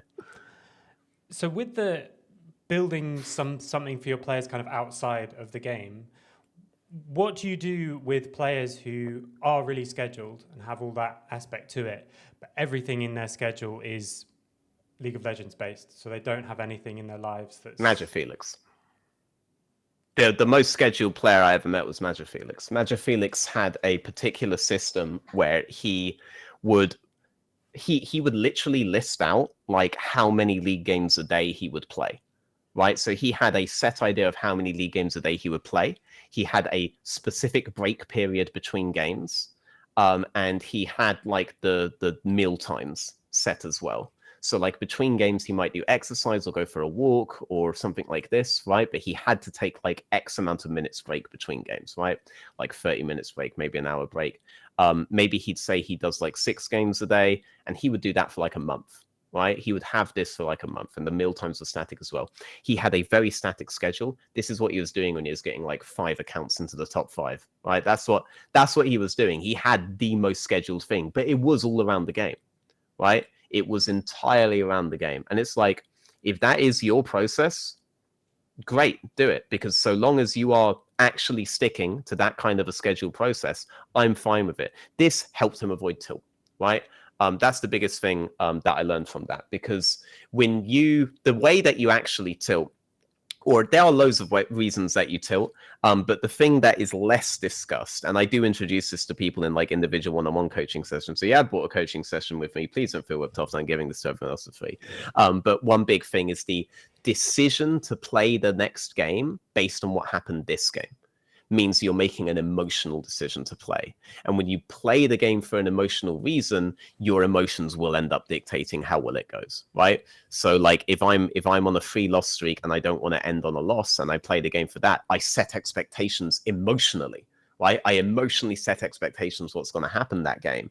And when those aren't met, now I'm losing control, right? Whereas what Magic Felix does means that he doesn't play the next game because he lost the last 2, or because he's on a win streak, or anything like that. He doesn't play the next game because of a set of emotional expectations, right? Anything like that would be incidental. He plays the next game because he decided 28 days ago that he needs to play 8 games a day, right? That's why he made that decision long before any of this. That's how he avoided tilt. That's how he was so consistent. That's why he is the monster solo queue guy, because he had schedule. That was entirely about the game, but he had schedule. These people do exist, and I do support it.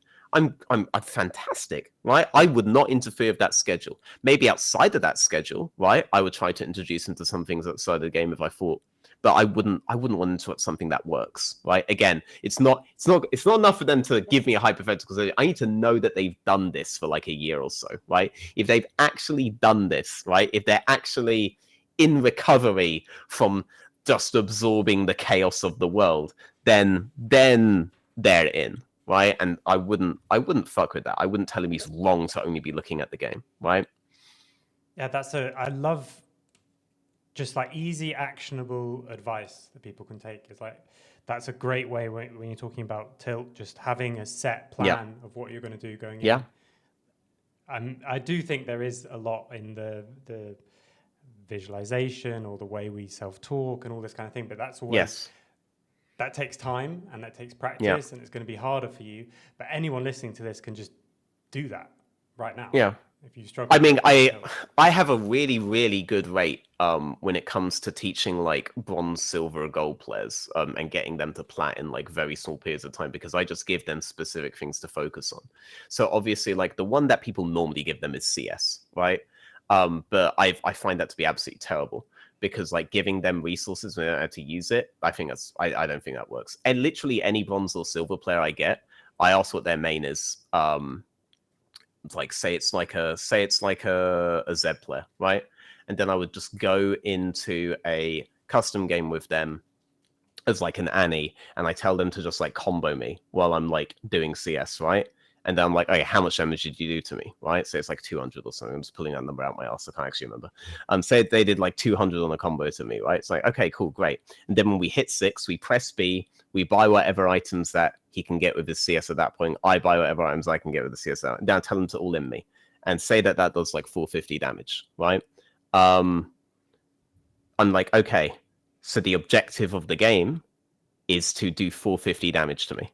Right, is to get me to the point where if you do 450 damage to me, I'm dead. That's the objective of the game. You need to get me down to 450 HP. That's it. That's your whole objective. And you have another thing that gets you 200 chip damage down to me every time. Okay? So with this in mind, like we go again, right? We do the whole thing. Maybe we'll do a variation of it where I get like Seekers or whatever back in the day. So we can get those damage values. This is the objective. And then we'll go over his replays. And we'll just go over it in terms of like looking at like we'll fast forward and we'll be like, isn't he dead here? And we'll be like, yeah, actually he is. Isn't he dead here? Yeah, actually he is. Shouldn't you be harassing him? He's just giving this to you for free. He's dead if you harass once and all in next. And you'll be like, this is actually really obvious now, right? Like and that and so on. And then they just zoom up because now they know how to kill the enemy. Right? It's that simple. They figured they always knew, but they didn't really know. And once you put it into a really simple set of terms like that, right? A really simple system they can do, you very often find these guys just zoom up at lower levels, right? Bronzes will immediately become golds within a couple of weeks based on that. Seriously, they will. They'll go up on kind of the high of realizing this, but also because it is something that's valuable in the game. And then when they approach other problems they've had, they'll try to simplify it in similar ways, because you can simplify a lot of the game like this. There was a tweet recently by a Nico main that went semi-viral because they talked about like parallel line theory, where it was like if you're both in parallel as AD carry support on bot lane, right? Whoever breaks that parallels necessarily create the 2v1, right?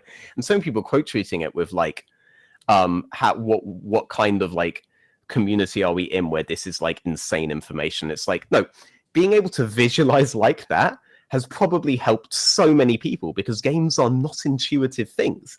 You need to find intuitive ways to describe games to get them to take an action. Right? And the thing about both of the examples I just gave you is it forces them to take an actual action where they're like, okay, oh, we're 2v1 now, so I should just hit him, right? Yes, now you're taking a proactive action. Or, oh, this guy's 200 HP or 450, I should do this once and all in him. Yes, now you're taking proactive action, right? You need those decisions to come fast in game, and these are systems to push back against the unintuitive aspects of the video game to get them to do this. The example I always love to bring up is Rick Fox. You would not say that this professional American footballer, just because he's a little bit older now, suddenly has fuck all reaction time, fuck all situational awareness. Some of the most famous people in the scene have said that, like, to be in bronze, you must have brain damage if you're there consistently. This guy was Iron 4 for years. He was one of the worst 50 players in League of Legends, reverse challenger season 3ing it, right? For years, okay? It's because games are unintuitive. Nothing that you do in the real world will actually prepare you for League of Legends. It's a completely different set of muscle memory. So you have to find intuitive ways to describe inherently unintuitive things. And if these things are intuitive for you, I'm sorry to say, buddy, that's because you suck at life. Don't make fun of these people, because they actually, like, it is not an intuitive thing. Like, most people will suck at games because most people do have other things to do. And finding that way as a coach to make it, not make it intuitive, but make it accomplishable and make it competitive, I think is so important. One of the reasons that I start this podcast with the question, what is coaching, is because I heard at one point Steve Hansen give just a really interesting answer about it, which is making it as simple as possible for people to reach their goal. For sure. I also feel like that's a tendency in teaching as well. Like, all the best teachers I had made it simple. They made it feel intuitive, you know?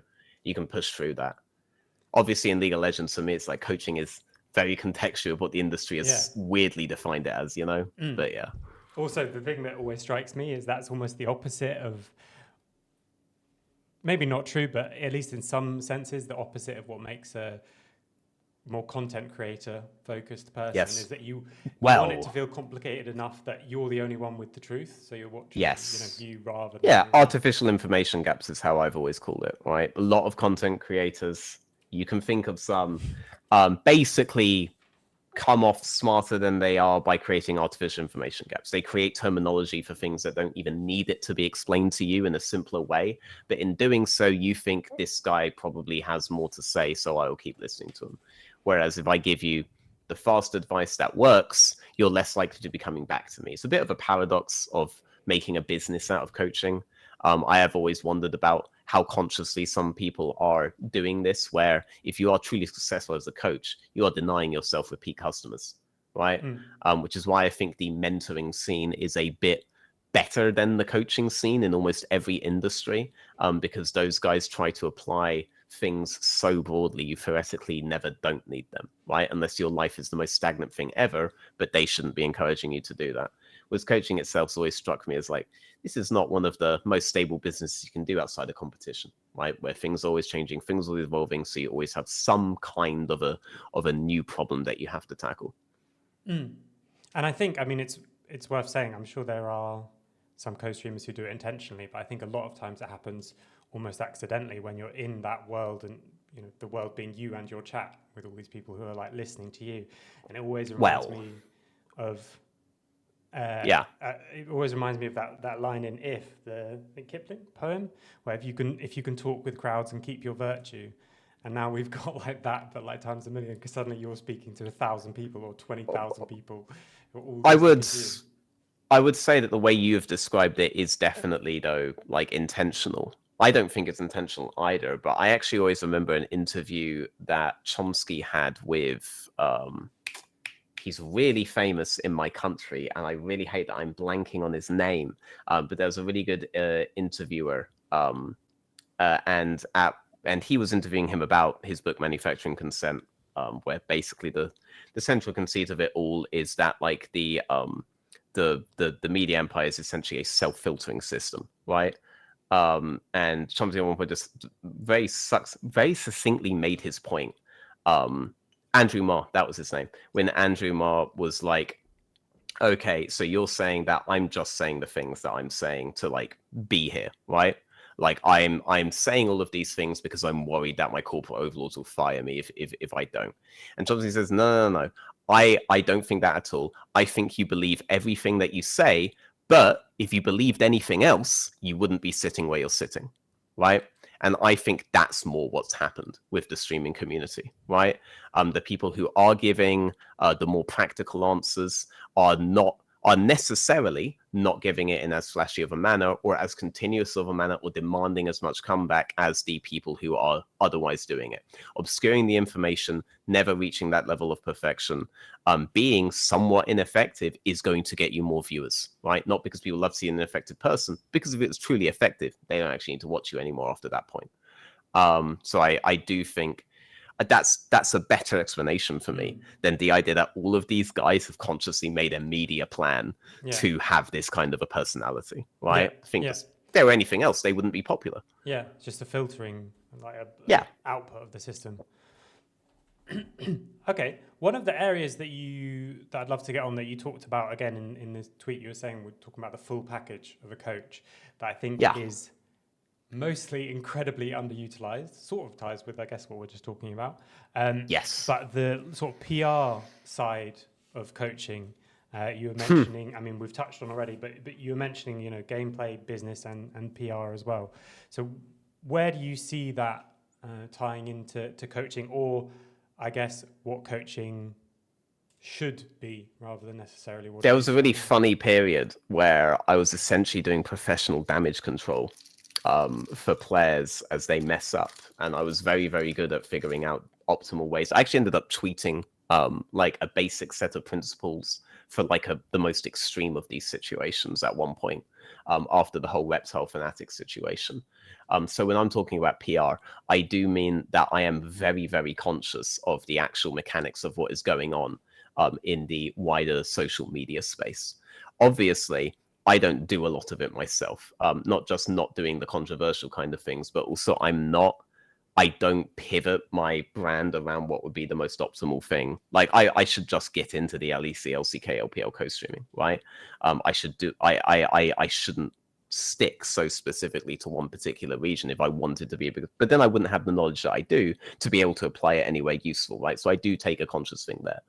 But when it comes to building up brands for individual players, I've helped so many players do that over time. And I do think it matters to have those brands with regards to future job prospects for those players, because most people aren't going to watch you play. And most of the people who do watch you play aren't even going to understand if what you are doing is good or not. It's all about giving off the impression that you are really, really good at the game. It's all about that. I will try to be as accurate as possible in terms of who is and isn't good.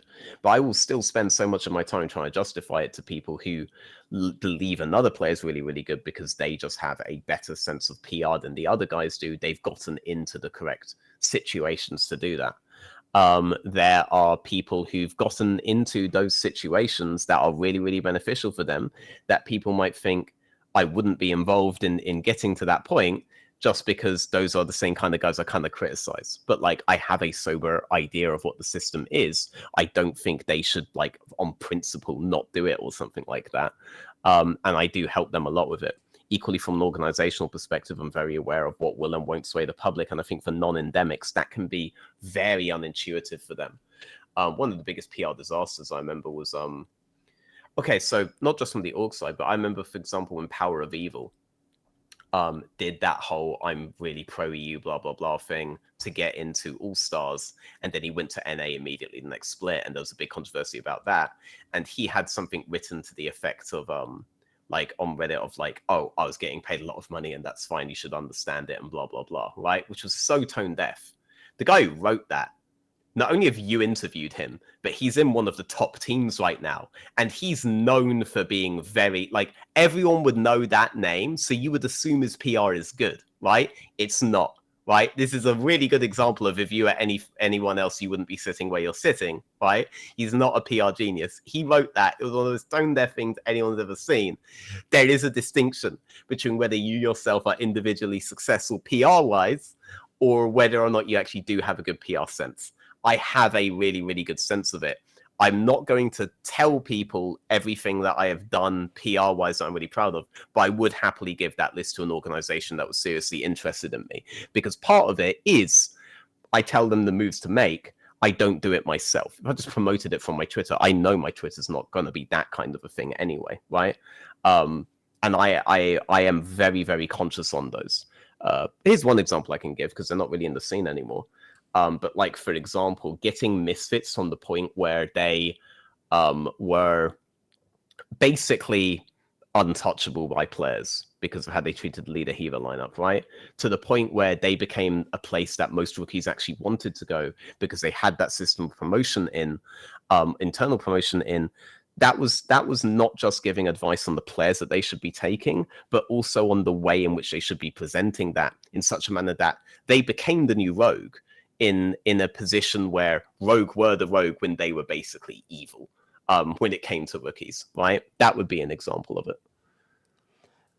And so you mentioned, helping players build up their own sense of this and build Yeah, up their own brand because it's really important. Do it's you think it's important for also, orgs as well. is it important for coaches as well, not to necessarily be aware of all the things that you're aware of, but at least be taking conscious and proactive steps around that?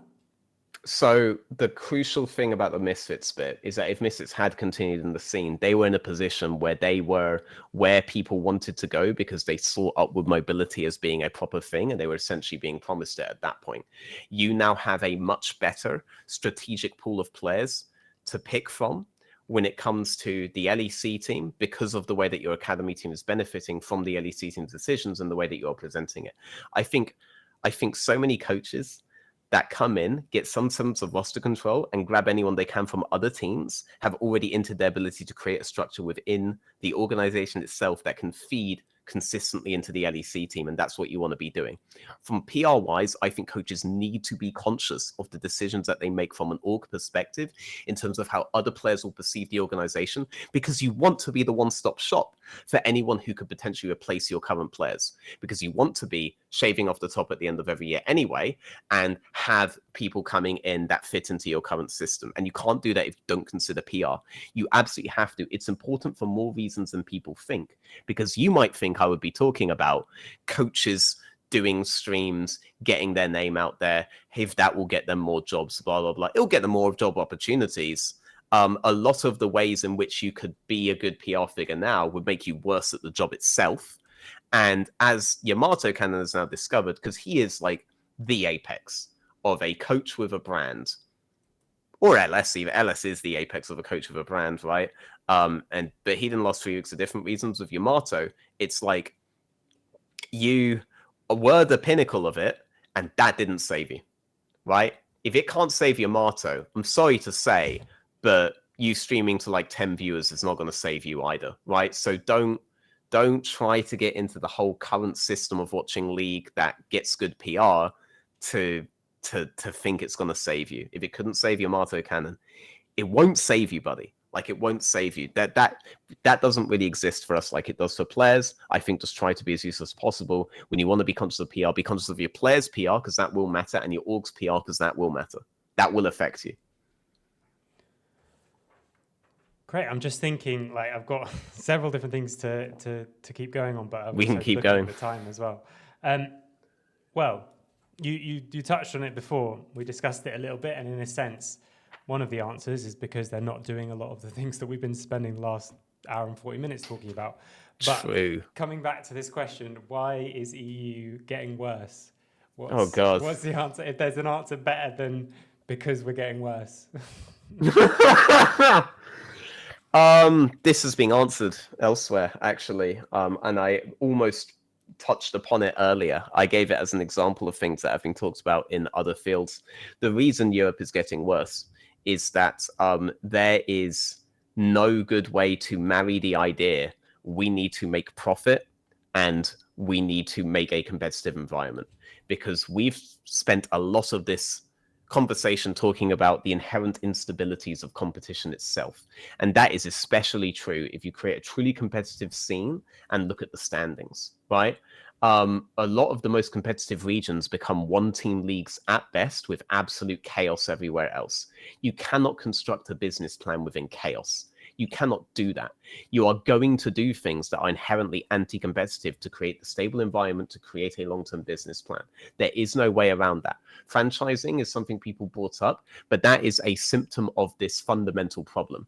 The idea that you can make profit and develop the best competitive ecosystem is pure fiction. And yet we applied this to North America and to Europe when it was in its infancy. Because of this, Europe should, at this stage of its development, basically be all the ERLs feeding into a Champions League. The reason it can't be is we needed to ensure that the value of the 10 slots in the LEC remains as it is. This has stunted the growth of the ERLs, which are still expanding massively, and I'm very sure why it's going to come to the decision to try to Champions League it anyway, and prevented us having full access to all of the resources of the server. the way we talk about on the stream, it's very, very pretentious. But I still love to call it this. I think of League in terms of what I like to call server realism. What's actually happening at Worlds is the US is competing with Korea, is competing with the NA server, is competing with the Chinese super server, blah, blah, blah, blah, blah. So your system needs to be best placed to extract as much value from EUS as humanly possible. It needs to be able to profit off of it as well as humanly possible from a competitive standpoint. And we're not capable of doing that when you just lock 10 orgs into one league, because that's the best stable environment for them to make money. You want the instability of the relegation promotion. You want the instability of organizations moving up above each other, and you want some org to figure it all out ahead of all of the other ones and basically be the only winners for ages, because normally regions that are strong because they have a very, very, very top heavy league. They are, because it's more likely that one set of people have figured it out than everyone has figured it out at once, and therefore we're a close league. No, that's just not how it works. So we have been trying to promote stable principles where stability would counteract competition straight up. And we did it before Europe even knew what it was. Korea knew what it was 20 years ago, right? And in Korea, they are in a narrow system tier 2 into a narrow system tier 1. They also get the top shaved off more than anyone else, which encourages people to climb up the ladder of that system, right? Which we don't have, because people will not import a European when they can import a Korean, right? So the Koreans have the Americans taking the top off, the Chinese taking the top off, and the Europeans taking the top off, and then they replace them with their rookies. So they have a narrow system development feeding into a narrow tier 1 that still cycles through players faster than we do. Whereas the natural state of Europe is a very broad tier 2 with a narrow tier 1, because the narrow tier 1 is being forced on us, right? Now, a couple of things must necessarily happen with this. For example, I saw this absurd notion literally last week that, like, the fact that we're not getting 18-year-old super rookies is like a sign that things are going worse.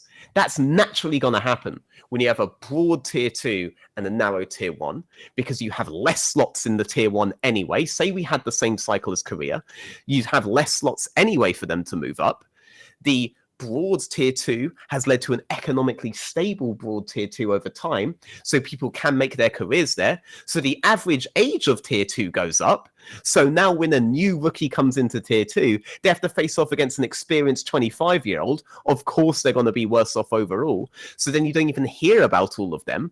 So then you're only going to get higher ages going up. And now I add the fact that we do not get the top shaved off. We did when North America would just buy all of our Europeans. That is what kept us going in 2019, 2020, 2021, was the fact that the EU exodus, do you remember that? That's how we kept getting our new rookies up, right?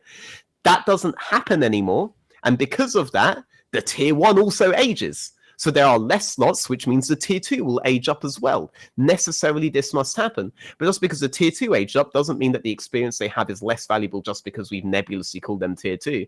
They watch the same league as any of us. They play on the same server as any of us. We just have less access to them.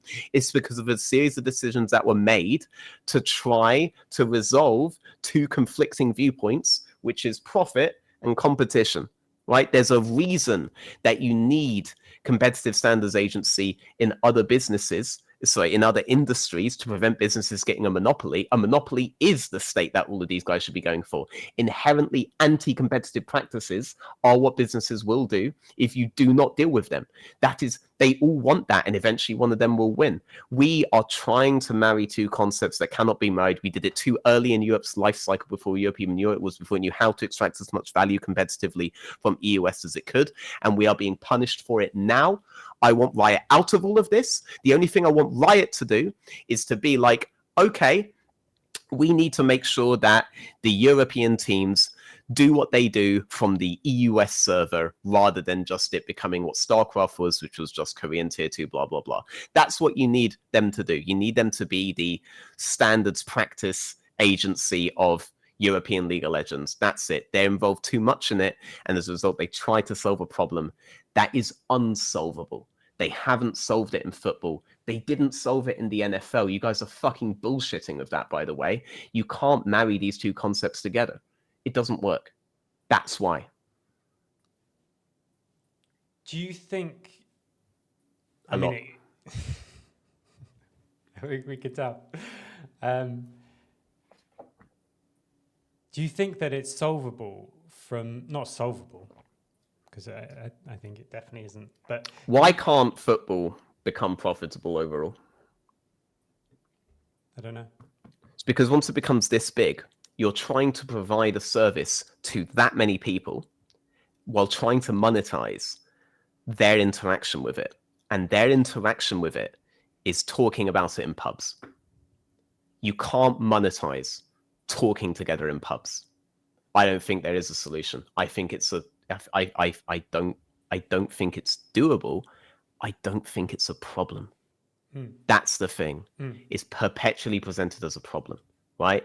And it was presented so often as a potential solution to NA or Europe being bad, right? This idea that if they had more money, North America was the richest region, richest region since 2017 up until 2022, and they sucked ass. This is not how you compete. These are two different concepts. The idea that we should be resolving these two is a fiction. It is a fiction. Stop trying to do it. Do you think it's solvable from, or not improvable from an org's point of view? Or does it have to be like, if Riot aren't going to... Nope, very. 100%. No, 100%. There are individual practices an organization can do if they're sober about it to become profitable on their own terms. So very, very common one that we just weren't doing for all of these years, which we should have been doing, was just... I mean, I could just put it as like buy low, sell high, but buy undervalued players and sell overvalued players. You should always be willing to do that. So, for example, the way that this hasn't been done is we have grabbed as many very expensive, or North America especially, grabbed as many very expensive imports as possible, rather than trying to find undervalued players in their ecosystem, right? And as a result, they never built war chests based upon consistent profit upon player sales. Player contracts are a big thing. Cloud9 figured that out before anyone else, actually. Cloud9 figured out that player contracts were the big deal. They're primarily responsible for the inflation when EG came in. There was a long period where I thought the natural state of the NALCS franchise system was going to be a static top 3, top 4 with like Cloud9, Team Liquid. The time I falsely assumed TSM might be one of them, but they hadn't gone into FTX yet. And that they would be static. The rest of the slots would keep trading with new orgs, and when new orgs came in and looked to spend big coming in, they would sell the buyouts of the players to them, and you'd keep getting these $1 million deals over. That actually did happen for a period until crypto came in and we realized how stupid everybody actually was. But that was like the best case scenario for a rich org. For a poorer org, keep trying to find undervalued players and keep trying to sell them. And when those players are doing really, really well, now note how I've been talking about systems at play and how coaches should think about team construction, all of this. Find the player that can slot in there and be willing to sell your player, because the system will matter more than the individual player skill. No individual player matters more than the system they're playing with, not even Faker, right? Faker's so impressive because he's won on multiple metas, right? But has he ever realistically won outside of those specific systems that he's in? Not really. And that matters far, far more. Always be willing to sell, right? There have been some really good player sales that have been made with this kind of a thing, at least in my head, though clearly it was not a consistent set of decisions for them. But MDK just did that. They identified undervalued players. They sold overvalued ones. They are much more likely to be doing well financially than most of the other orgs there. And they were getting criticized for it because it's bad PR. And too many people only see that bad PR leading to less brand value, blah, blah, blah, blah, blah, et cetera, et cetera. Now, MDK were absolutely right to do what they did, right? I'm not saying any of their players were bad. I'm saying they were financially overvalued and the players coming in are financially undervalued. That's all that should matter if you want to then make a consistent war chest. I don't want to tell anyone anymore that SEO is the big thing to go for, because a lot of people are probably thinking, well, you're forgetting that. Well, I probably have forgotten about this less than any of you, that these guys are basically media companies, right? They are basically media companies, and you can make the argument that a brand name player is better media, but the reason Jeff Bezos is taking more money from subscriptions now than ever before is not because the ad metrics are working out, okay? There's a big economic bubble there that you really want to be conscious of right now if you're an organization. So you really do have to start thinking about this system of how you buy and sell players that we do have set in stone in almost every other sports, but we don't really address too much in esports. I think it's fantastic. It's so much useful information there for people to be considering, and different areas and different ways that they should be considering it. Now, I'd like to go to the quickfire questions, which is how I'm ending each of the episodes. I always do this little spiel, but I guess we've touched on it already, but I'm going to do it again. Go for it. I like the idea of having the same set of questions with people, so we can see, or people watching can see, that we all come to this with really, really different backgrounds, different experiences, and you can find the thing that makes you the best version of yourself as a coach. So who are the coaches that you look up to, either now or early on in your career? God, this could be a speech. I'll try to TLDR it. So when I initially came into the scene, like I was originally an analyst in Origin, and then for me it was like, okay, if I come back into the scene, I'll only do it if I go under a couple of specific coaches, because I needed to be under a game knowledge coach for a period, and I needed to be under a what I was thinking in my head more like a sports psychologist at that point, because you had some of them coming in. So Prolly was a very conscious target of mine, even though the one they ended up getting me in H2K. Because he was the game knowledge player at the time. And I remember, like, I wrote down everything this guy was saying in reviews. I wrote down everything he was saying for months and months. And it took me like 6 months before it properly clicked, you know? It was like, I remember the day where it actually clicked, and it's like, I can actually see the flow of the game, you know? And that was amazing for me. And then I wouldn't say I idolized him, but I did look at these sports psychologist coaches like Weldon Green, like the one SK Gaming had, I've forgotten his name now. I was trying to target them, but basically what ended up happening on Schalke is that the head coach that was going to be there at Schalke left last minute to go do another job, and Schalke were like, you should just take over as head coach. And my girlfriend convinced me to just do the head coach job anyway, even though I didn't think I was ready enough. But I still do wish that I'd been able to at least work under a guy who was more of a sports psychologist, right? Someone educated like that. Those were the guys I was looking up to back then as a target of like, this is what I need to learn, you know? And what's the biggest hardship you've experienced as a coach? Oh, God. Okay, the default answer, because anyone watching this, all right, I don't know how many viewers again, but anyone watching this probably immediately expecting me to talk about the HUK 216 split. The amount of things, though, there was a really long period in that split where basically something went catastrophically wrong every week that just couldn't be accounted for. So like we had multiple people. Just if you go back, you can see Shook played like 3 different positions after we fired him. And the reason that happened was because we had multiple medical emergencies happening. One had a personal family tragedy that they had to go back for a week. So much of this stuff was happening that was just completely out of my control. And then on top of that, because the organization didn't want to pay for like another bed for Shook while we had people in there, I gave Shook my bed and slept on the couch, and that caused me to have I can't remember exactly what it was. I had a slip disc. I had a slip disc that I just like coached through for weeks until it got to a point where I literally could not move my right leg, right?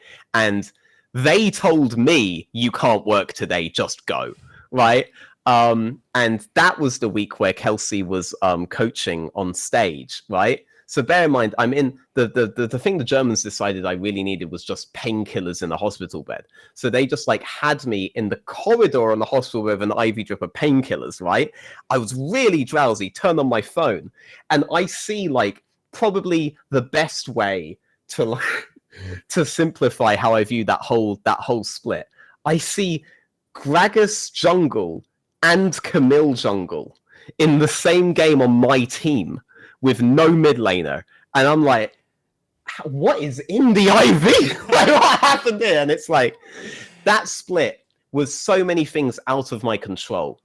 There were things about that split I regret massively, to be clear.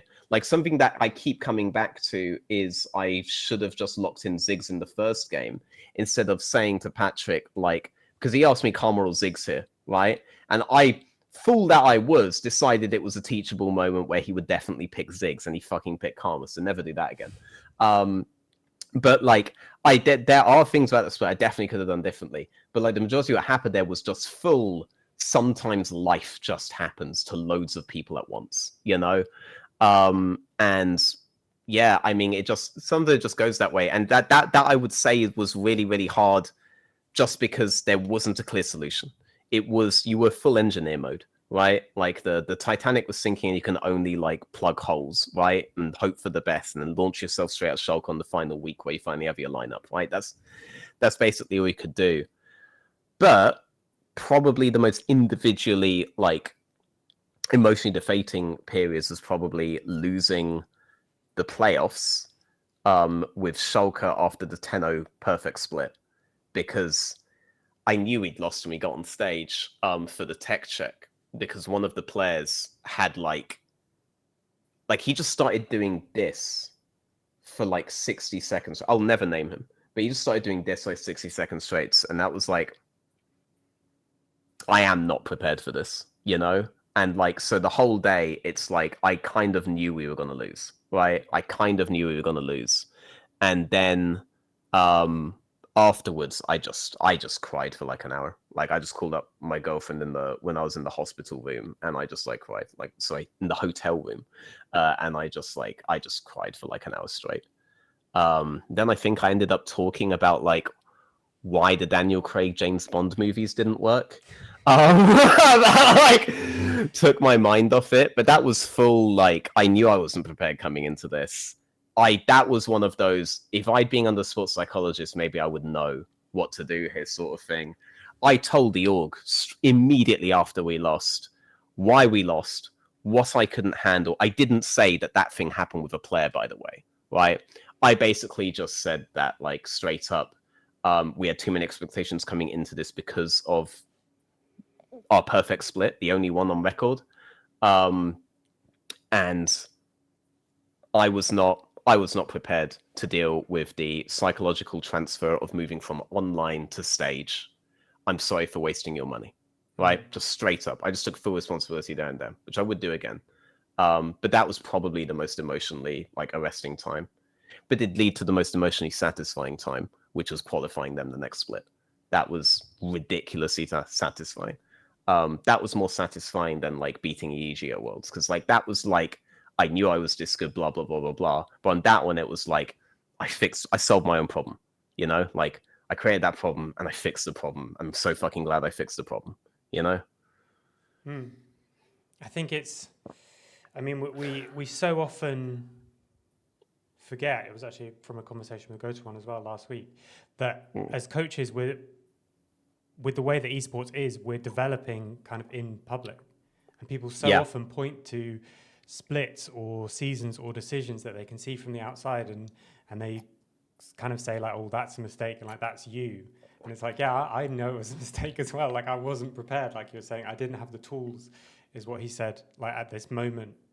And it's because we're like, we're developing in public. We're not complete by the time we get to that top level. Maybe you get to that top level way faster than you should, or it does take you the time. It's not either one or the other. I think it's something that always is just important to bear in mind. 100%. So we've kind of covered your highlight. What are 3 non-negotiable behaviors that you and people around you need to buy into? You arrive on schedule, right? You arrive on schedule. You do not be late. You do arrive on time. Now, life does happen, right? Okay. Your mum died. That's going to be like immediately. That matters more, right? Anything that happens real life to you like that does matter more. but you do be on time. You do turn up, even if I have to drag you out of your bed. And if any of my former players are here, they know the plan I'm talking about. You will be here on time, right? That is absolutely non-negotiable. This one will always stay. But when we get on stage, the decision is the decision. All right. So I completely disagree with all of the you don't have a say in draft, blah, blah, blah, guys. I've always had the final say in my drafts. That's just non-negotiable. Like I dictate what we are doing in the game when I get on stage, and we stick to that plan. And this leads into what I would say the third one is, which is that we always commit to a decision in game. So if the call is being made, we commit to it, right? Because if you argue in game, we won't be able to know or have as much information to decide if this is the best thing to do or not. Just commit to it in game, right? Let's see how it works with this particular kind of system, right? If you don't commit, you never know. You never know. That's a crucial part of development, I think, all around, not just like in terms of in-game stuff. We do commit to this. Once a decision has been made, it must be committed to, both in and out of game. And then the last question, if you from today could give yourself one piece of advice when you first started your coaching journey, what would it be? Okay, just because Prolly is the only coach that you've worked under so far doesn't mean you do everything he did. Because I did have a better idea of non-game aspects of coaching before Prolly. But Prolly was a coach that figured there were things in the job description that you just don't do, right? And I disagree with that now. You do need to be the complete man. You do. If anyone's going to be that in the room, it has to be the head coach, right? And so I think absolutely I need to just do that. Like it's when you lose, you don't get to say, well, it was someone else's problem. At least I don't. That's almost definitely what was hitting me there when we lost. Like that was almost definitely it. Like that whole, like, I would just tell myself, you actually did have a good idea of what to do. You should have just stuck with it. Definitely would have been better if I did go with that idea and just took the game knowledge stuff from Prolly than anything else. For sure. For sure. Well, Veteran, thanks very much for coming on. I mean, I think so much of the stuff you're saying is not only really important, but completely missed by a lot of the scene at the moment, a lot of the organizations and a lot of coaches. So thanks very much for sharing. And I've still got loads of questions that I'd sent you if we haven't got to. So we'll definitely have to do another one at some point. Yeah, no problem. I actually really, really love this. This kind of works as like a proper coach interview. I feel like I haven't had an interview quite like this, so I really appreciate it. Well, thanks a lot.